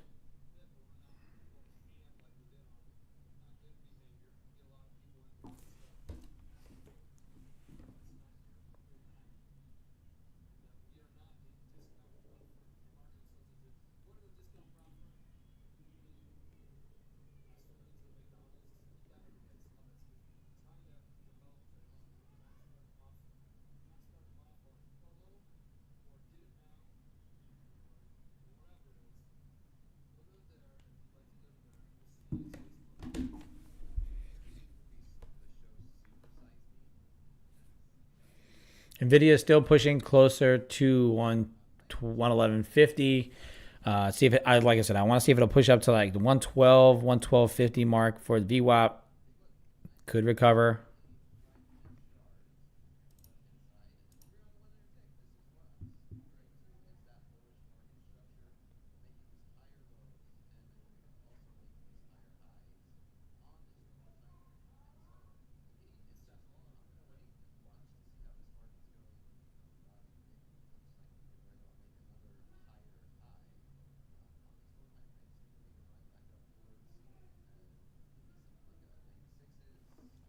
What are these tick charts that they talk about? 100 tick chart. I've never done this.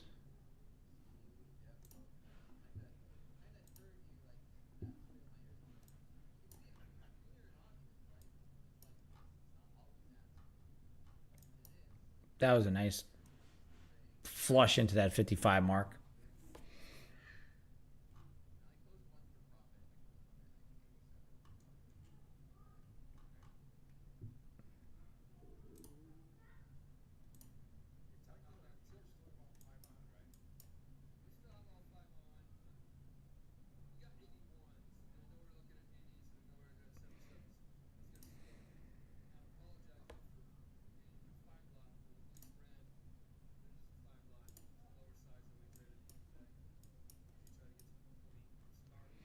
So right back to the upper end of that channel. Does that just lead to somebody getting interested in selling? NVIDIA holding above 111.10 for now. Microsoft still giving you low base pattern on the bottom of that base. I would love to see Microsoft push into 412, 412.50, which could lead us to that next leg to the downside in this chart here. If not, and we start to continue to rally up, maybe I'll start to get interested around previous day lows and overnight lows and see maybe we recover and create new highs of days. Like, is this going to be a failed break to the downside, or are we just going to continue to move lower and lower and lower and lower? My thought is that this previous week low did not want to get breached, and clearly you can see that that was an interest of that spot there. Does this now, like I said, does this now decide to snap to the downside, or does this hold? Or does this make the hold here? Does this make sense? Right? Does that hold? Or does that now crack? Microsoft up to 413.75, snapped up, now pushing back downside. Nvidia selling from 111.50. Does this make sense to continue the downtrend here from that upper end, breaking this, pushing down into these lows? What's up, Profit Trader? How we doing? I've been okay. We had a holiday shortened weekend. Last week I taught in the boot camp, so we've been having some shortened weeks, but we're back here today. Took a small loss and have just taken a couple break-even ideas. This does seem like it wants to rotate back to the downside a little bit, but I don't trust it. It could just snap right to highs. I'm waiting for that previous week low to come into play once again if I want to try and get long. It would be nice if this trend continues to the downside so I could get involved in that. If we continue back up, I'm looking to get back above previous day lows and overnight lows to try my best to get in. Just trying to be as patient and as risk averse as possible with these funded accounts, try to get myself my next payout and just keep moving forward. Yeah, I got it back again. I never really have there's stages to this funded account game that we play here. Once you get past the point where you stop stressing over the combines, stop worrying about the profit targets, all you got to do is manage your risk and then continue to work your strategy. I'm never concerned about passing the accounts, getting back funded. I've gotten payouts. I've gotten to the point where now it's starting to be, all right, let's leverage it. Let's pass the combine. Let's get more funding. Let's get back to it. Sticking to the normal strategy, sticking to everything, and just allowing it to play out. Averages over time is going to work out. So, once you get past that first or second time passing combines, after here's how it's going to work. If you never did it, I'm sure you have, or if not, you're going to pass the first one eventually. You're going to get an XFA quick, and you're going to burn the XFA without getting a payout, and you're going to be like, mother son of a bitch, and you're going to do dumb shit, and you're going to get back into a bunch of combines, and you're going to start to FOMO in and be like, I know I can pass it. I got to get back funded. And you're going to burn through a few. You're going to reset. And then you're going to get to the point where you're just like, what am I doing? And then your mind's going to get off tilt on the account tilt. And then you're going to get to the point where you're like, okay, I can do it. I did it once. I'm going to do it again. Then you're going to pass some more combines. Then maybe at that point you start to take payouts. And then once you take payouts, every time, you take payouts, that's kind of where I'm at. I take a payout and then some great timing of drawdown occurs and you burn the XFA, but then you can get to the point where you can earn the account, you can get to the point where you can get paid out. So the stress of getting the combine back or getting the XFAs back when your funded accounts back, it's just part of the process, and you kind of just got to go through those periods. And it kind of helps because those times where maybe you were in drawdown, you would have burnt more, and it's time to refocus, rezone in, and get yourself back into dedicated, not doing dumb shit, sticking to that plan, sticking to the execution. So it definitely helped, to note that you can do it. Currently, I'm only sitting at one. I worried about one. I have a couple combines in the background running now, too, that I'm going to copy trade. And just going to stack them one at a time instead of trying to pass a bunch at a time. Because that then also gets you into that, I need to do a ton, right? I know what I can do. It's all good. So I will, if I can stack my XFA with good habits, then the other combines that are copied right now will pass in time, and then I'll just stack them as they come, right? I want to be able to leverage good trading in September, October, November, December. This last, quarter, September not included, September included, really the last third of the year. I want to be able to capitalize on better market movements and understanding just kind of where we're at with the opportunities that are ahead with the rate cut decision, with the election, with, global uncertainties and, Santa Claus rallies and all these fun things that come happening at the end of the year. I wanted to be able to have at least my one account and capitalize on it, and then we'll start to just work on the other ones. It's not really, what we'll make, it's how much we'll make, right? Microsoft's still showing me that it wants to break down again. So if Microsoft breaks down through the lows of 413.04, I would anticipate 412 coming into play. NVIDIA is holding now slightly over 111.10. If it does re-break to the downside, then we'll watch for that 110 level to come in. This was a nice clean 20-point move right on that breakdown, but is this now a trap? See, I don't really use too much trend line break. Yeah, it happens. I think that's really what it comes down to. If we can just, as traders who leverage prop accounts, it gets you to a point like August is such a terrible month to trade. It's historically for me over the last 7 years, like June and August tend to just dice me up. And that seems to have played out this year as well. So maybe, looking forward to next year, just kind of really notating that, understanding that those are some of the months where, I do historically well in July and then, poorly in June and August. So maybe sizing down, maybe taking trips, maybe doing stuff in August, or just really looking very picky on setups to capitalize. And it's not even like I did dumb shit. It was just I did stubborn behavior that could have potentially been capitalized on, and it wasn't, because I was seeing the market really well. I just wasn't executing good. It was more of the timing got thrown off than anything.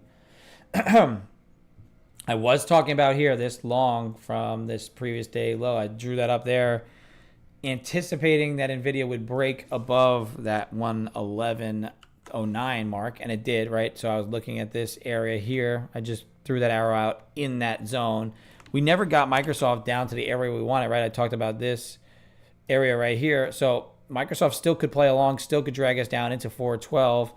Then NVIDIA, so Microsoft is there. NVIDIA could still snap down, come back in, retest this lower band of VWAP around 110.50, maybe even lower. And then that could drive us back down through these lows. As I mentioned, this area here did seem trappy, right? Because right here, there was 100 plus more contracts that got stacked on the bid, filled, and we front ran previous week lows. If we want to trap some more shorts, the theory here is you wedge this out, right? Oop. You see this wedge form here. You get that 100 lot plus contracts, however many contracts got filled here. You press it up over a key structure level, which is 200.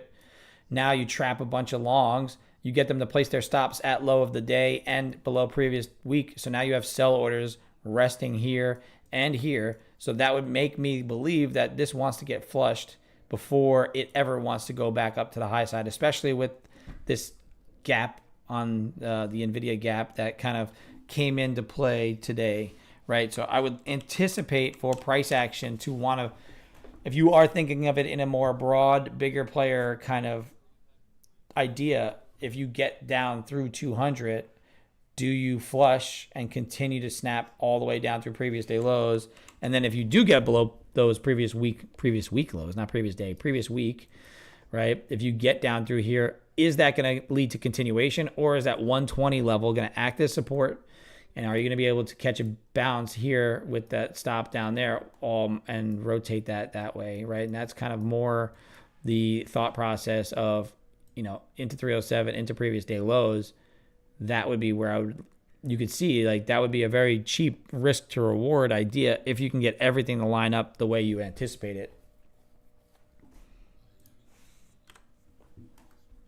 However, it has to get down there again, right? If it doesn't do that, if it just continues to grind back up, then it just is what it is. But Microsoft now pushing, like I was talking about, broke, nice clean break there. There was nothing that you could tell me that Microsoft wasn't going to go short more. NVIDIA did crack down below 111.09. So everything's sort of lining up for this to break on the NQ, but NQ is still holding up, probably only because of that NVIDIA just lingering at this area where it's at, that 111, 110.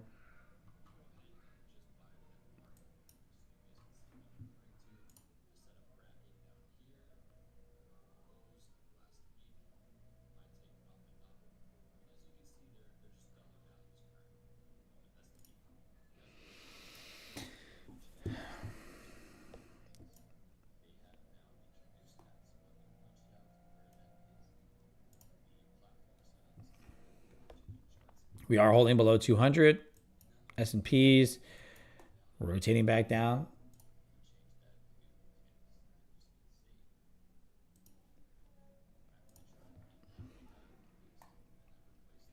If you're one of those people who like those patterns, this sort of looks head and shoulders-y.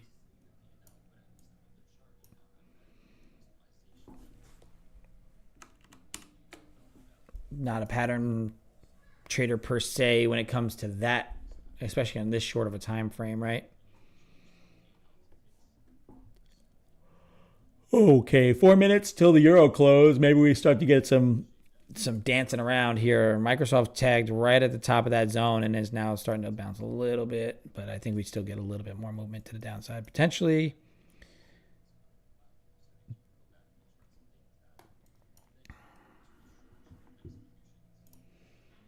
This is all patience today. Like I said, it's very difficult, I think, for me personally, and for many market participants, short-term day trader types. It's hard to short this kind of market, right? Because it's grindy, it's slow. Most downside moves are going to happen sort of like the way it did pre-market, right? Or leading into it, right? You're going to get that heavy move, you're going to consolidate, then you're going to get a move, you're going to, get something like this. Maybe you could have taken that break, but I didn't have any structure here that told me this really didn't happen very quickly. It happened in like a waterfall. It just kind of slowly spilled over and then came into that big buyer here at that 50 level. But it's very difficult to short a slow grinding market because most of the time those shorts hit and they hit hard. When it comes to people buying and the grind to the upside, that seems like it's more consistent with an upside move, right? A nice slow grind. People are just continuously buying dips, and you're gonna grind that way up. Like I said, when it comes to shorts, you usually want to see a hard snap short. You want to see and be able to kind of get in with a break of structure and move and move and move, and then maybe give you some of these pullbacks. But for me personally, I don't think like intraday, this even right here, this didn't give me like a sell indication, right? You do have a slightly higher volume into a key level of resistance. However, it just doesn't give me like I'm going to really enter this. I got to do it, right? It's not screaming at me to say I'm going to short this or I'm going to enter this. It's really more mid-range, middle of the zone for me. That is not anything that I'm really considering. If you look at my long-term and Q chart, you can see right here, we hit off right on that 155, wicked it and rotated out. So just taking my longer term levels, that does make sense for the long. The only reason I didn't really, actively look to execute front running that 40 level is because that previous week low, I really wanted to see if that would come into play, right? We could see that more on the 30-minute. There's that level there. I wanted to see if that wick would get wicked or any sort of kind of breach of that level down even into that lower end, into that next zone of 117, 120 even. So there is that ability to, we did catch the bounce right there. I mean, we didn't catch it, but there is this little bit of a bounce. It looks like a better bounce on a 30-minute than it does on this 1-minute chart. That is literally that entire bounce right there is that little piece.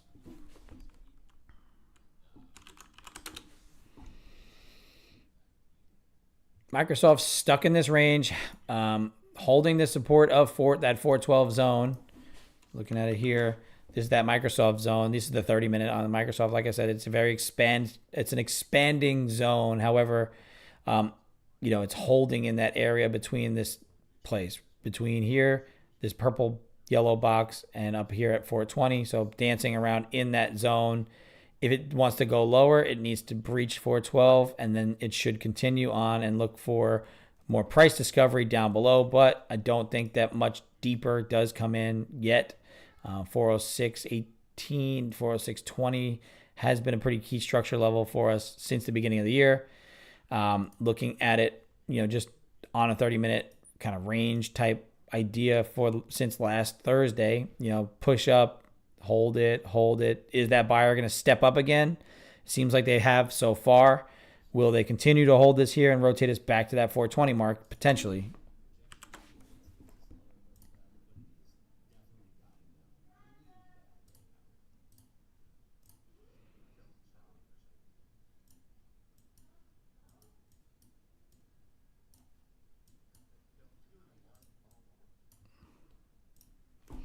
I have no entry ideas here. I have no criteria for my trade. Anything that I would enter here would just be just because. And this is not a ideal tradable price action for anybody who's in a trade.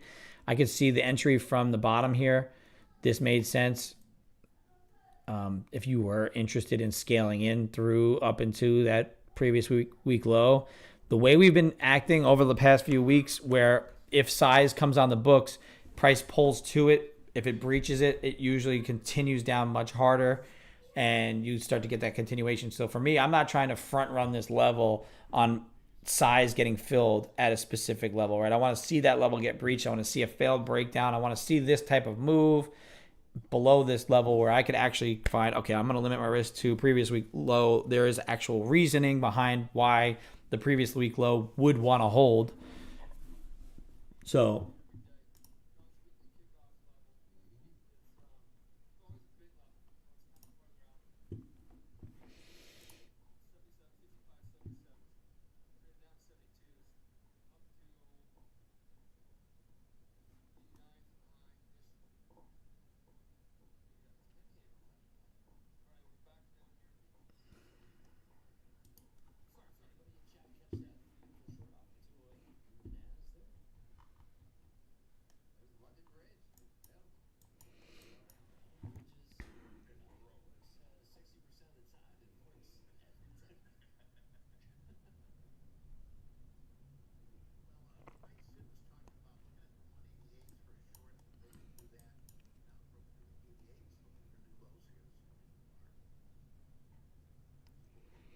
all right, so now my thought process is still working for the trade idea that I would like to see play out.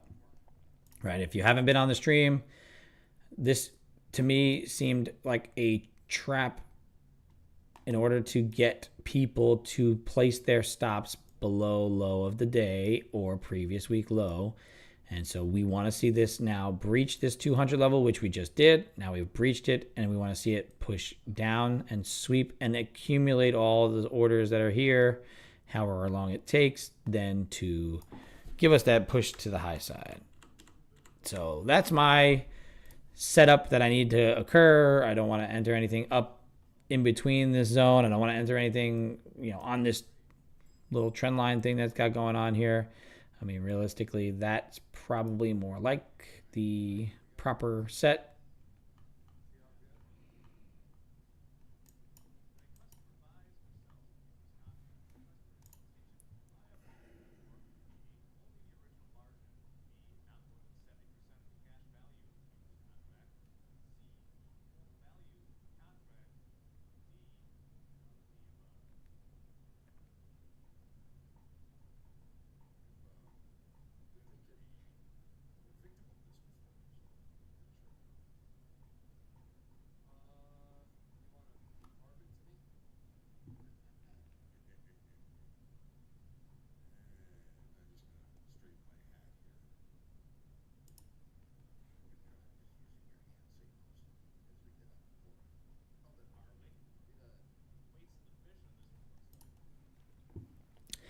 Slow price action, grinding to the downside. Never really liked the short or slow market, but this is a max pain type day for those people who are trying to go long. I did try my normal strategy around that overnight low. We got stopped for even. Then we tried along from previous day lows. Got a little bit whipped for a full loss on the timing of it. I should have waited one more candle for it, but it's all right. Overall, I had to take the trade. Got wicked in, and then I waited for this next opportunity. Did a good job of sticking to my rules of not trading within 5 minutes of an hourly close. And then here we took it and just took even, and then I took an even break even here. This is just realistically, I would have liked to, in a different scenario with the way that bid was just stacking up. You saw the bid stacking up. Now that I can note that I can say, okay, those bids stacked up there and we reversed off of it. We front ran the level. Over the past few weeks, it's been get to that level, show that size, and then use that size as a magnet to kind of just pull us through and continue us on in that direction. So I'm going to note that in my brain. I'm talking it out loud to you guys, but, if you need to write it down or whatever, I kind of note now if I see a lot of size stacking up on the bid as we approach a key structure level, potentially we look for the long at that moment in time, just because it does seem like it's more likely in this area here. I did have this arrow here. I wanted to get long at that zone. I just needed it to get through that 140 level before anything happened, right? Right now we're just kind of continuing to go sideways. Not that I don't trust this break here, but I don't trust this break here. This is not something that I trade. It's just something I draw up for my eyes to kind of draw into understanding, directionality of the day. If we can continue up with Microsoft, continue up with NVIDIA, if we can continue to stair step our way back to the high side, then if we approach key levels again, previous day lows, overnight lows, then I'll have an opportunity to do what I need to do. But until then, I only got 30 minutes left in the session for the stream.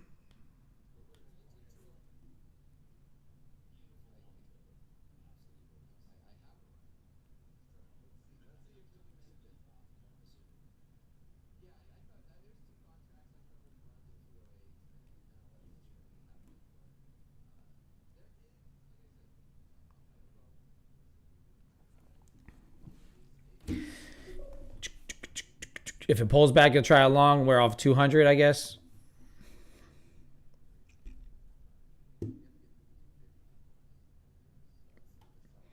NVIDIA's approaching. It tried to break above 111.10. It's at 111.23 right now. So did break above 201 to 204. Abby looking to go long. 201 to 204. 76% long on the tilt. So could get that pullback here.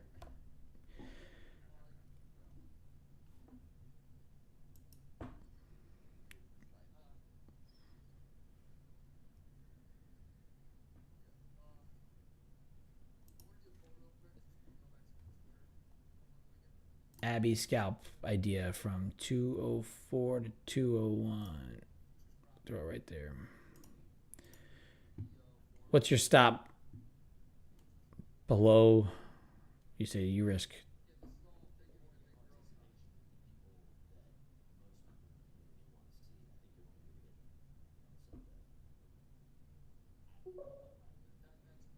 Static $300. One or two contracts.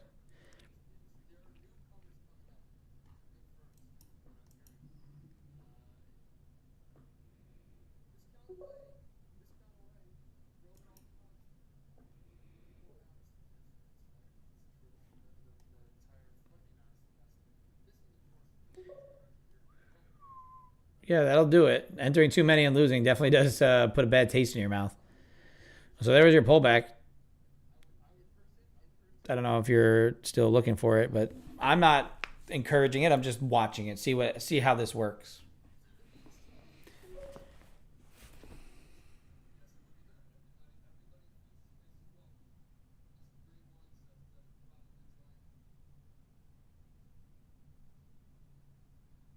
Feels heavier. Microsoft still flat, sideways, down on the lows.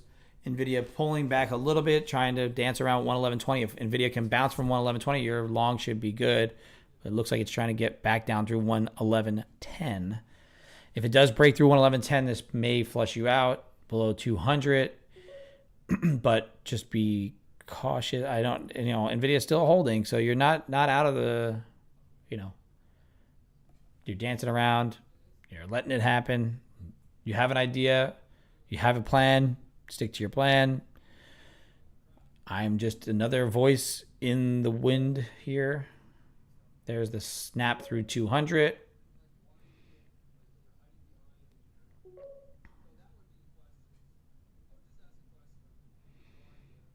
Yeah, I'm not going to do anything long until I get up down here. Down here, I'll be long from previous week lows. I will be long here. And I will be long if we get above previous day lows. Those will be the two places where I am interested in this price for myself. I will not limit in. If you notice, if you're new here or if you're not or whatever, if you notice, most of the time, I do not limit into these orders. Yes, it'll get me better pricing. However, I like to be having price work in my favor. I like to get in right, correct, working with the direction of price. I like to get in, and then work my price to be right pretty quickly. I hate to, especially with the NASDAQ. NASDAQ gets so whippy. So if I enter in on a buy order from something down below on the bid, there's a chance that it snaps me out and then enters me in, snaps me out and runs away. So realistically, I like to just work the momentum of NASDAQ. With the S&Ps, you can limit in. I feel like limits work a lot better with the S&Ps. Or if you're going to go with micro NASDAQ, or if you have a huge buffer, there are ways that you can work the limits better to really limit your risk. However, I just don't, or you can just kind of, bottom tick and find it. But a lot of times you're getting that run through. Where do I see NVIDIA in the next 3 months? I'm not a long-term trader, so I have no idea where NVIDIA goes in the next 3 months. It'll have to do with the rate decision. They're a very cash flush company. They invest in a lot of other AI companies, so it does depend on how some of the other AI companies do. So besides their chip company and their AI sector, I think that they will still continue having growth. It's just a matter if they'll have this, accentuated growth that they've been having over time. So, realistically, I don't think NVIDIA is a sell. I think any sort of, buying on the way down is going to net you money over the next 3 months or so, especially leading into Christmas time and stuff like that. You're going to start to see, the sales start to push up, fucking AI stuff start to really kick into high gear. Gaming systems, computers. They have a lot of hands in the game aside from their AI sector. So people haven't really paid attention until this AI boom, but they do a lot of things. And they also have, like I said, they have invested, they diversely invest across the sector of the AI industry. So I would be interested to see how some of those other names perform, which could potentially draw NVIDIA to the downside. However, I think realistically, long-term, NVIDIA is still one of the companies that's going to survive. Even if AI is like a bubble per se, it will still be one of the leading companies. Will it still be up, in these valuations? Continued straight up growth? Not necessarily.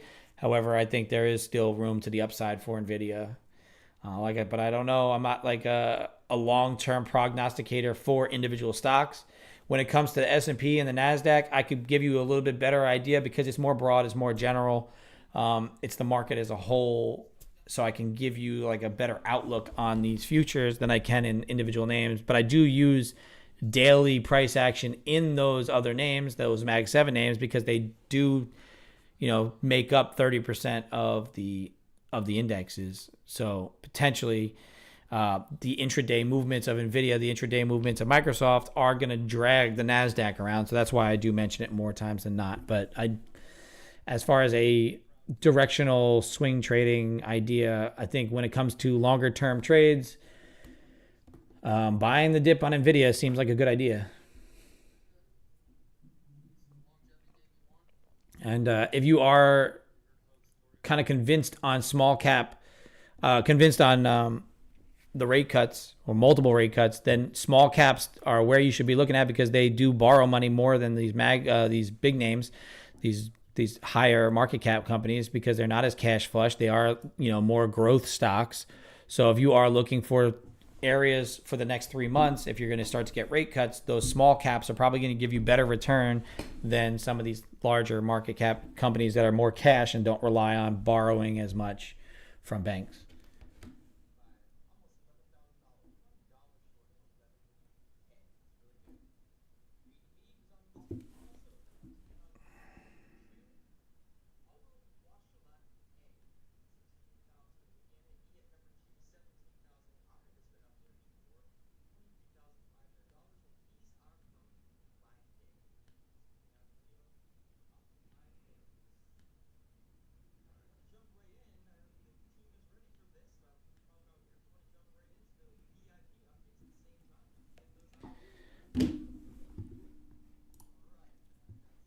Still not getting to that previous week low, sort of front running it. Let's see if any sort of size came onto the books again, right? Before we had that 50 level.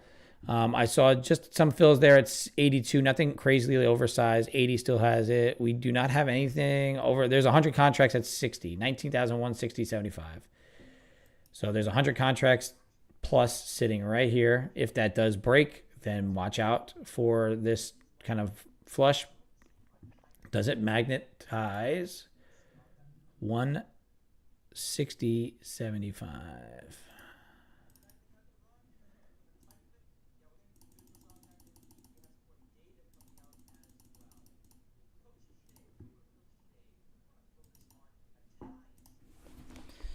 $100 on the bid. Currently right there right now. 100 sitting on the bid.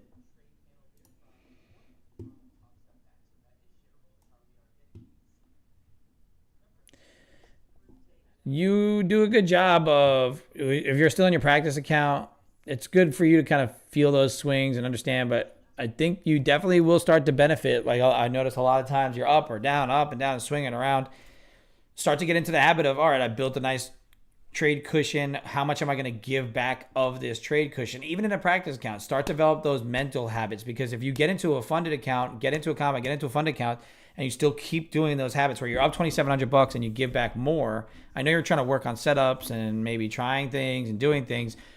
The more important part of trading is the mental part. So if you can override that, where if I'm up $2,700, I should never go, I don't want to give 50% of it back, let's say. So if I go down below $1,500, then I'm done for the day. Just set that as a rule, right? Never give back more than 50% of a decent profit target, right? What's decent, it just really depends relatively to what you're trading and your trading size and your daily kind of goals, how long you're trading in a session, how, all that, that good stuff, where you're going to be like, all right, I need to really make this adjustment, because if you continue to keep doing that, you're going to develop terrible habits for when you do get funded, or when you do have your own personal account, or really that's what it comes down to, is that mental aspect of this game is what you really should be working on, more so than the setups. Setups just come and come and come and come and come. You could literally fucking flip a coin and be right 50% of the time. So start working on those mental gymnastics that you need to pull in order to get yourself back centered, back to the point where I'm taking consistently day in and day out, right? If it's consistent that you're day in and day out making 800 to 500, 800, 500, but every single one of those days you are up 2,500, $3,000, $5,000, right? Or, you're up 1,000 and you always end up down to 500 when you hit that down. Like, what's that top number where you hit it and you're like, I'm going to get a little sloppy? Or what time of day does it start to get sloppy? Or how much am I willing to give back for this trade? Is this an A+ trade? Am I willing to scale into this one, or size into this one, or give me my normal risk on this specific trade, irregardless of every other trade, right?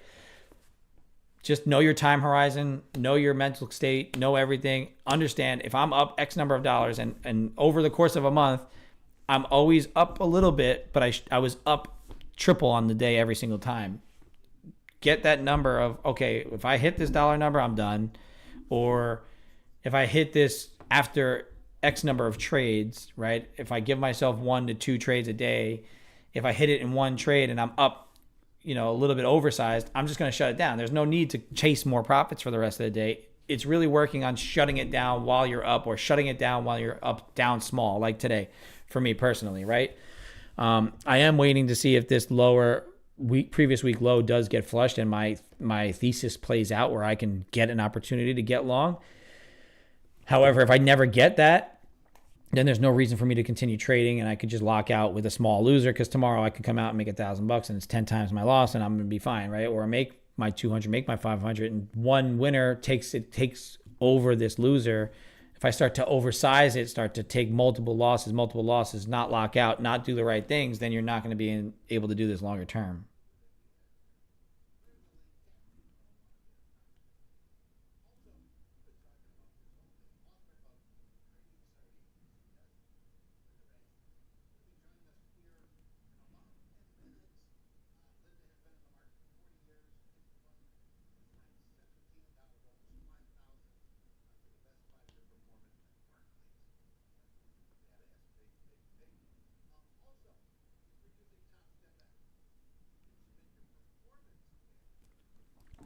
Okay, there's that 100 lot sitting there, still sitting there. Did it get front run, or is it going to get flushed? There's the 100 lot. You can see it right here on my cursor.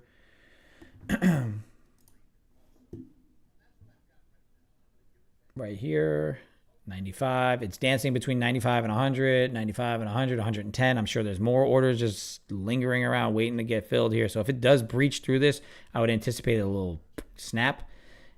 Based on the way the last few weeks, but noting, like I said before, this time we got it, we filled it, we ran. Does this time do the same thing? Does it fill and then run?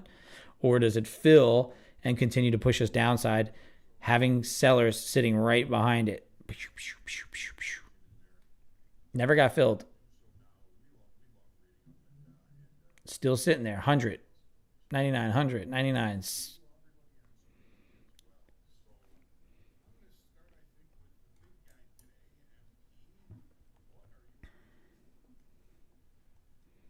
$10.52, almost to that hourly close.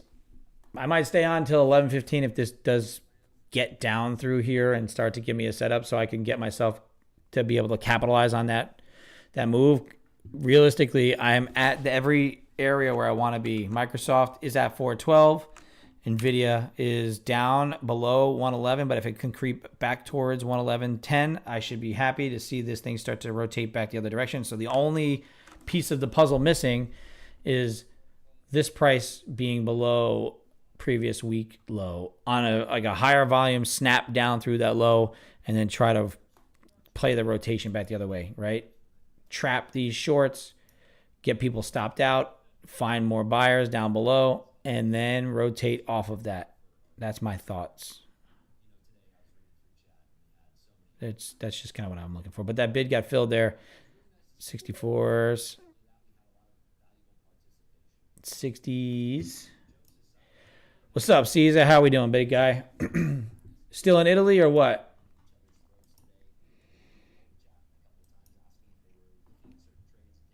This is the guy. That 60 is filled, I guess, at that point. It has either filled or it's been pulled. There's 10, 20, 30, 40, 50. So I guess it got filled there. You can see it got filled on the ask there. What's up, C's? I took one loss, couple break evens. Nothing really that I wanted to play today for the most part. Very grindy downside pressure. Waiting for a price to sweep the previous week low, trap some shorts, and then maybe rotate and go long off that. But otherwise, I'm chill. How are you doing, big guy? Are you still in Italy? Or are you back in the States? What are you doing?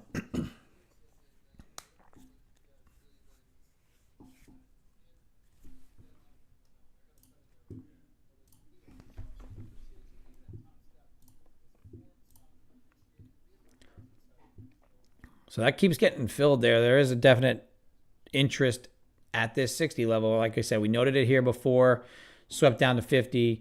Never swept this low, never got me a manipulation where I get a fail breakout. My normal strategy is looking for some sort of manipulation to kind of play off the opposite end of, that jubilation of people trying to execute, working with the masses and then fading that masses and rotating back the other direction is really where I thrive my best at key levels, right? You can't do it everywhere. And I find myself right now that this is a 55 was my point of interest, right? I talked about that longer term chart that I have drawn up here. This is that area, right? That 55 that I was looking at here again. It got bid up again, right? So 55 got bid one more time.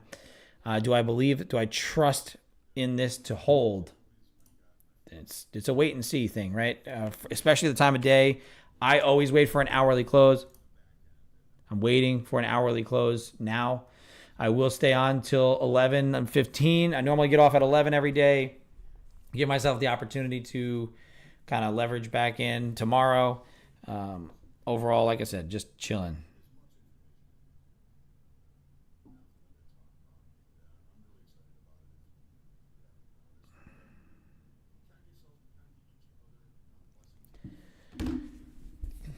This is not price action that I am interested in. If I was maybe scaling into a longer term outlook, this is the area where I would start to build a position, right?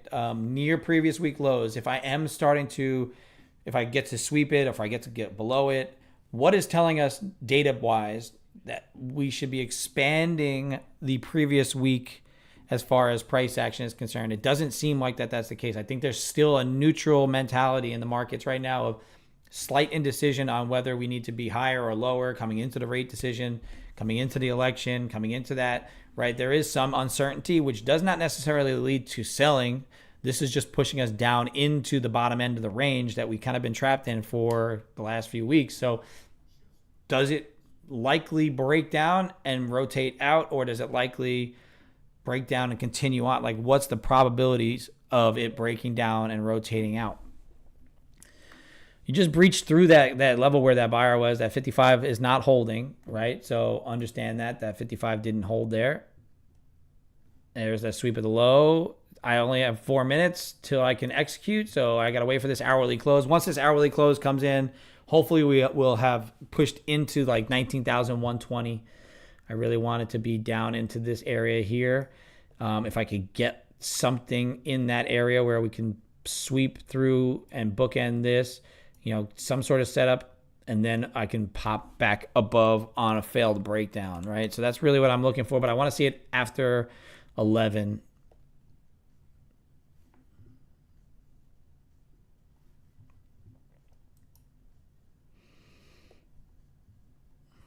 That's swept the low. If it rotates back above 60, back above these areas, then potentially that could be your long idea there as well. But NVIDIA, just holding that bottom band of VWAP.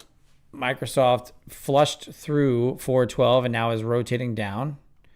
So another potential area where we could bounce is 411.50, 411.45, generalities, zones.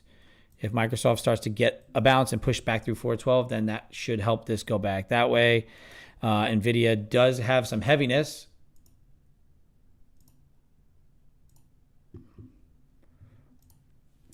Two minutes till the hourly close.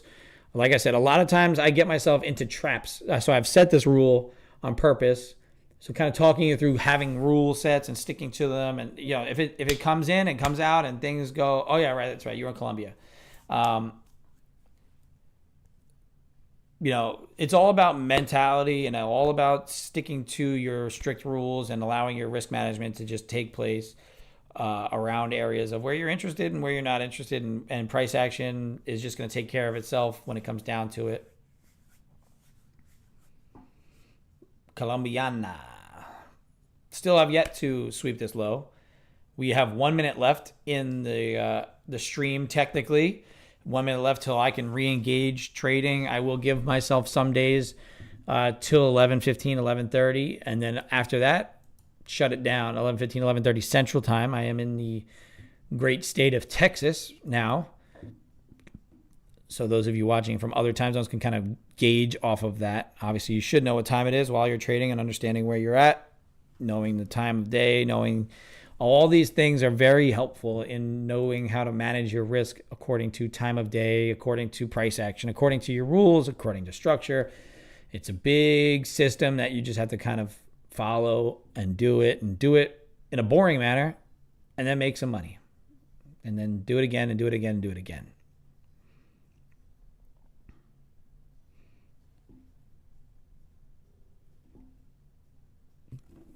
A few seconds away from 11 o'clock, allowing me to re-engage with the market. 11 o'clock is here. We are now seeing if we're going to get any sort of price to sweep and flush through this previous week low, or are we going to recover since we just made new lows and rotate now back through. Seems like 60 wants to recover. Yeah, I'm waiting for the long too, but I don't trust it yet. I don't think it's ready. Where are you looking to go long from, Caesar? Are you looking for the long from previous week lows, or are you looking for longs off a break of specific level? I want to pick your brain because you're the man of this futures world as well.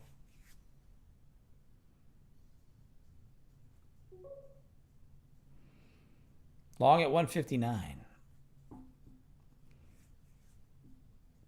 Abby's in the business of high frequency trading. She should be a robot.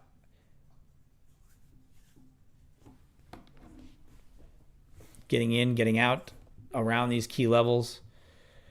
It works if you do it consistently and with a mental plan. And like you said, when you're up 2,700 and go back down to 800, where's your stop out point in your profit curve, right, for the day? Don't be giving back too much to just kind of keep hitting buttons. Just because you see things, just because price is moving doesn't mean that there's trades. That's just kind of how it works out. For me, I'm being overly patient, allowing things to really set up, really tell me, okay, you should go long here right now, then and there. I am scalpy, and I do like to break even quick. I like things to move in my direction very, very fast. I do think that rotations happen more often than not. So realistically, if we could trap some shorts here, then I would like to get long. But if we don't ever get that trap, I don't necessarily trust, everything playing out. I think anything over 80 does appeal to me. I like things to hold over this 80 mark, right? If anything over here makes some sense.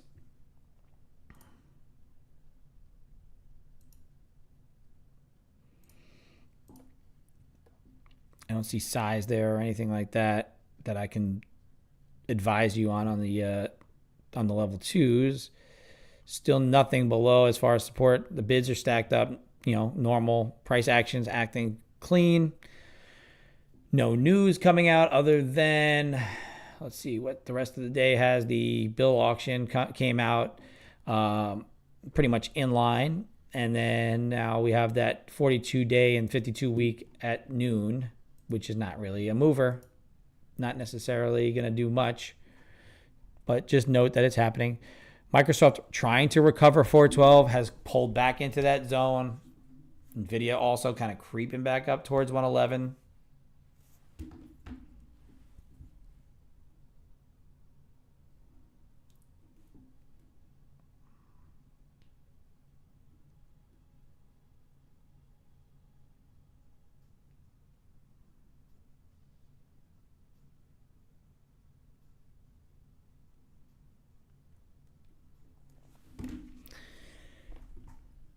Give me the reason to buy this.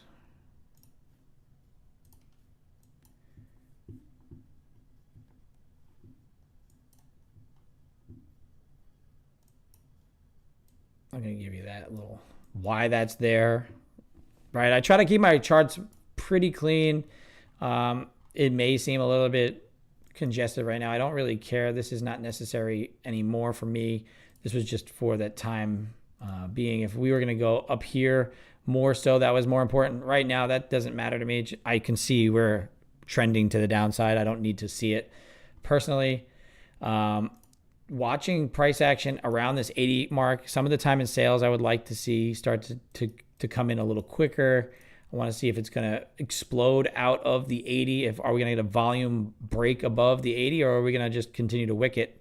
Because if that's the case, then we're not ready to quite push back to the upside. Still in that downtrend, running into major areas of resistance that, to me, don't allow you to get really good risk to reward on your opportunity, especially with how tight I'm having my stops early on in this new XFA, this new funded account that I'm working with. I am still trading single contract, could trade some micros, but based on the strategy, I'm really willing to just take 1 or 2 trades a day and be very happy with locking out at down 170, because tomorrow I could lock out up 2,000 and be fine, or I could lock out up 200 tomorrow and still be fine, or lock out even, right? There are going to be plenty of opportunities as this month moves forward, as we approach that interest rate decision, as we approach non-farm this week, right? You're going to start to see price action do different things with the releases, with the data. This is all just positioning, jockeying for who's going to have the better price, where are we going to take this market, what do they want to do around these zones? Do they want to buy here, or are they looking to sell further? In the market we're in right now, currently, I would assume we want to stay sort of within the same kind of range that we've been in for the last month or so, just around that contract rollover gap area, kind of the high of the previous contract is really what I think prior to the rate decision. I mean, I kind of thought that if we could hold over 19,760, that we would rotate all back to all-time highs, but we have yet to retest that 760 since I talked about that. So it's been holding below 610. As I mentioned, anything below that level, probably very bearish until you run into this previous week low. Just thinking through previous week low, maybe even the week prior. Let's see what the week prior had for us. I don't think we were any lower than that. We haven't been lower than that since August 14th.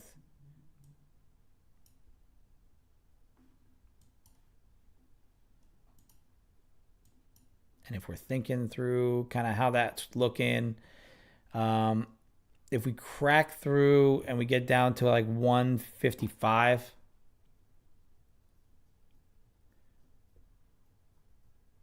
$117 could come into play. 117, 120, down to 100, obviously.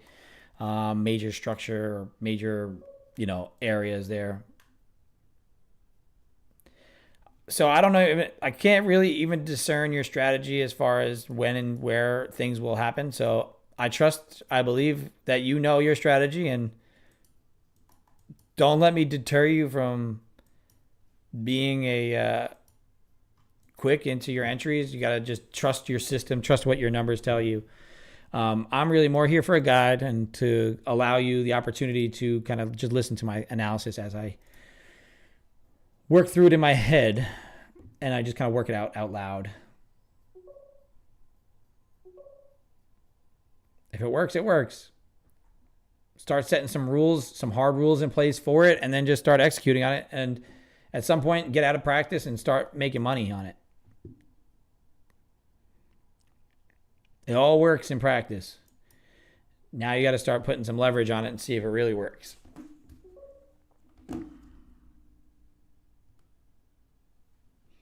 That's the name of the game for everybody. You got to just control losses. All right, so we are trying to push through this level now. Let's see what's going on with Microsoft.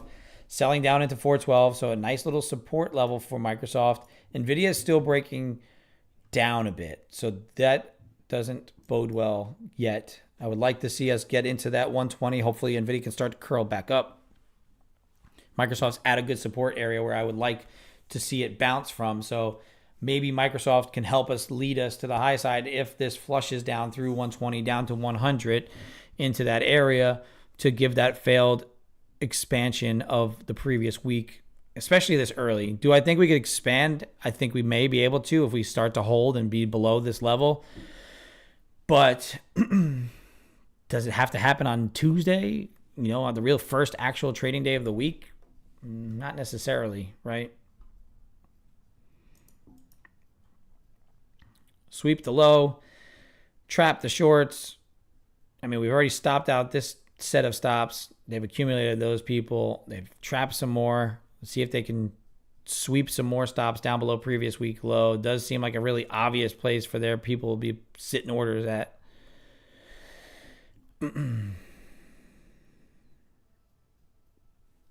Usually the obvious areas get swept, tagged, and then moved.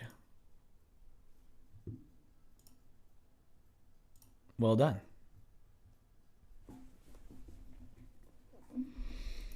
Yeah, it's all about pattern. I mean, it's all about risk management and emotion management. Really, it's emotion management. And I kind of went over it in my boot camp a little bit. It's just a matter of,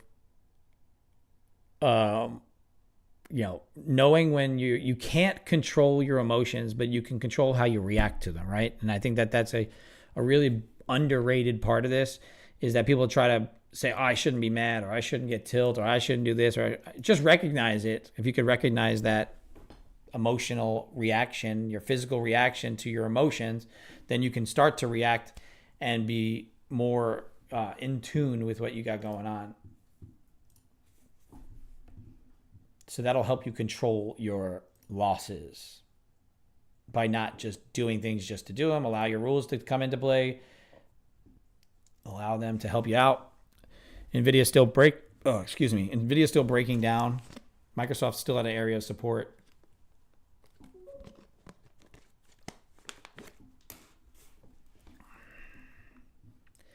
Give me some jubilation to the downside. I want like a nice, really strong move to 120.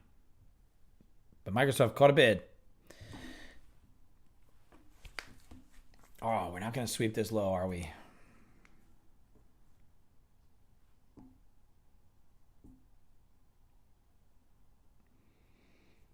Should this find a break above 180, it should continue on. It's a potential good idea for a long through 180.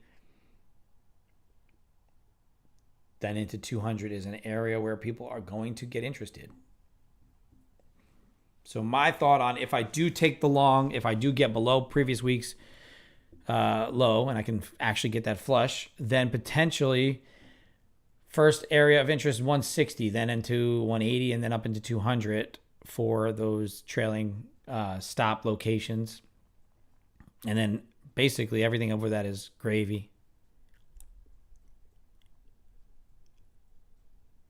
I think realistically it could rotate all the way back the other direction for a long time, but I don't want to do that quite yet. So the first touch, I'm not touching this. If it's going to rotate off of that, if that's going to be the entry and that's going to be where it's going to be, then I'm going to be getting in above 180.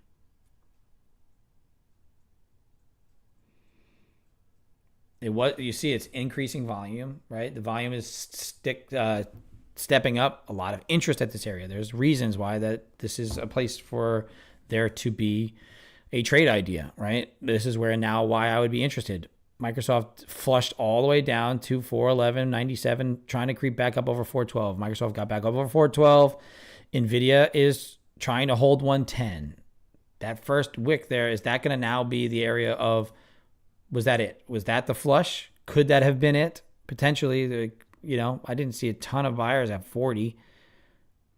47, 52, 57, 40 had, some, not like a capitulatory move. If we get over 80, it would make sense for me to try a long. But I really would like this to get down again. Microsoft fighting with 412, so still looking like it wants to try it one more time. Like that was more of a grab some liquidity, pop it out. Yeah, it's still heavy. Microsoft still just not playing with 412 nicely.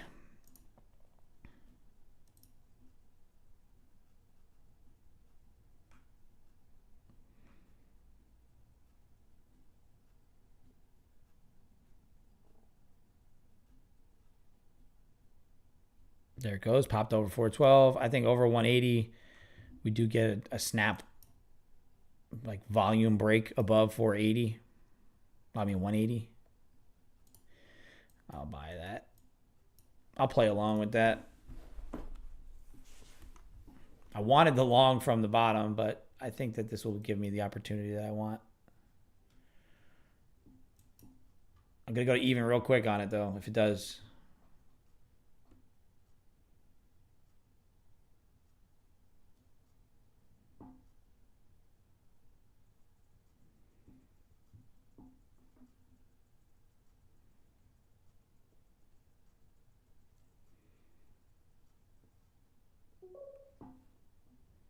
Yeah, it was a very good long idea from the bottom.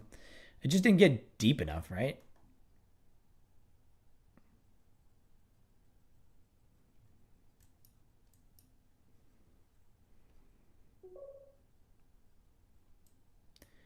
But that's how people enter with some of those limits. It's just hard with the NQ and tight risk parameters.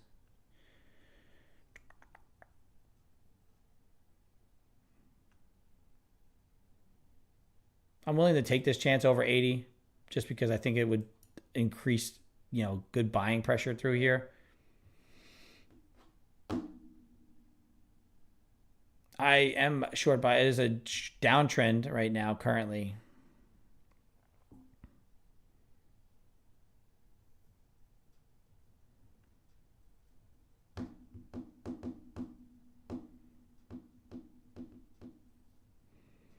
If I get triggered in, it's either going to get me in and whip me out immediately, or it's going to snap up to like 190 pretty quick.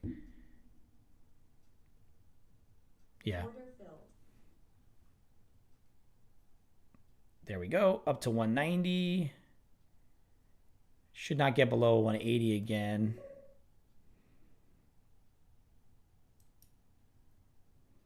There we go. To 190, I'm at even. So now I'm going to look to see if I can get closer to 200. If I get closer to 200, I'll get to 190 on my stop. I'll just leave it there at plus 60 bucks. So let's see if we can get this to push.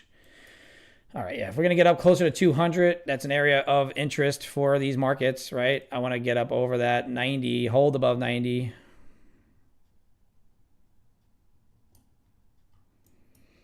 Basically make my day back to even on the day and see if I can get up over 200 now.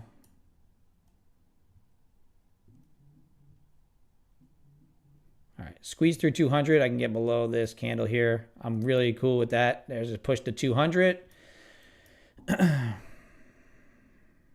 Does it fail it? Nope. We're going to pop 200. I'm going to get right underneath it, make this a red to green day, and lock it out, baby. There we go. Red to green on the day. Bang. Well done. I think this does continue on upside, and my trade idea was correct from the bottom. So trade idea from the bottom was right. I'm going to lock out now so you can see. This is a beautiful feature of Top Step X. When you can stick to your rules wholeheartedly and be patient and allow your shit to work out. Could I have made a lot more? Absolutely. Did I catch the piece that I wanted to catch and trail the way I wanted to trail? Absolutely. So once I go red to green, especially at the end of my day, I lock my account out. I am not going to get tempted by FOMO for the rest of the day. I cannot physically trade this account anymore. It is now done. We are through with this here. You can see I copied it to a combine, up 130 on that combine, up 150 on this one. And I took, last night I manually locked out. I took 600 bucks off last night in another combine. So overall, a very good start to September. I stayed on a little later to catch the move that I wanted to catch. Basically top tick that little break from 180 to 200. I'll take 20 points a day, keep the day job away if I could do it. Realistically, I wanted that long from 140. I did not catch it because of the way price was acting. It just didn't line up perfectly. I wanted a little bit deeper, maybe a close below here. That was a very good indication that we could have got long above 160 based on that 100 contract bid before. That line is a very important line in the sand with that kind of size getting filled. So for me, starting off my new XFA back in the green, $150 a day, $200 a day. I don't really care too much to make any more, especially like I said, going red to green. Could I have made more? Could I have made less? Absolutely. But I stuck to the plan. I said, if I don't catch the long from 140, I'm going to try and catch the long over 180 with a quick snap to send it 190 and trail out to 200, which we did pretty much exactly. I don't know if it'll go back down much more. I do believe that nobody really wants this to be below this previous week low at the moment. So currently, that was what I was waiting for. I was waiting for that the whole day, basically, to get to this previous week low to buy this spot. If I was a longer term hold type person, I would have been loading into this position here and here, trying to hold the previous week, try not to expand, and try to rotate. It could easily break it, right? But that's just my thesis on why I was looking at this. So you're so scalpy, you're so quick to get in and out and flip bias and flip thing. It doesn't really matter if it goes down, up, sideways, whatever. If you get your setup, execute on it. I'm just kind of going over what I saw as far as what I was loading into and why. I don't believe it would expand past previous week's lows, and hold below it. If it does go back below it again, watch for it to recover and try and return back.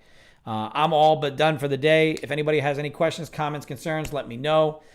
It's time for me to just get off the stream, enjoy my first day off of the week. I'm off Tuesdays and Wednesdays.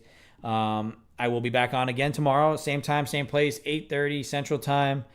We'll see if we could catch a bigger move or earlier in the session, have our strategy play out for us nicely.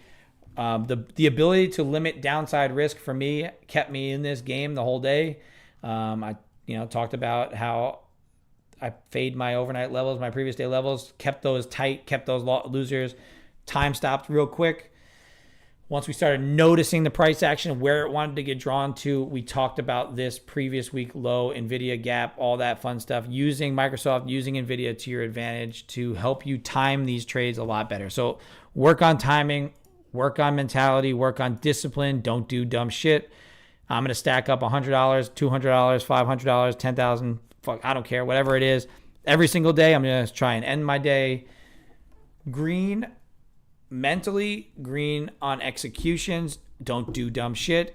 Green on the chart. And then eventually, over the course of the month, you will be green. You can see this is day one of XFA, day one of September, and we are starting off on the right foot.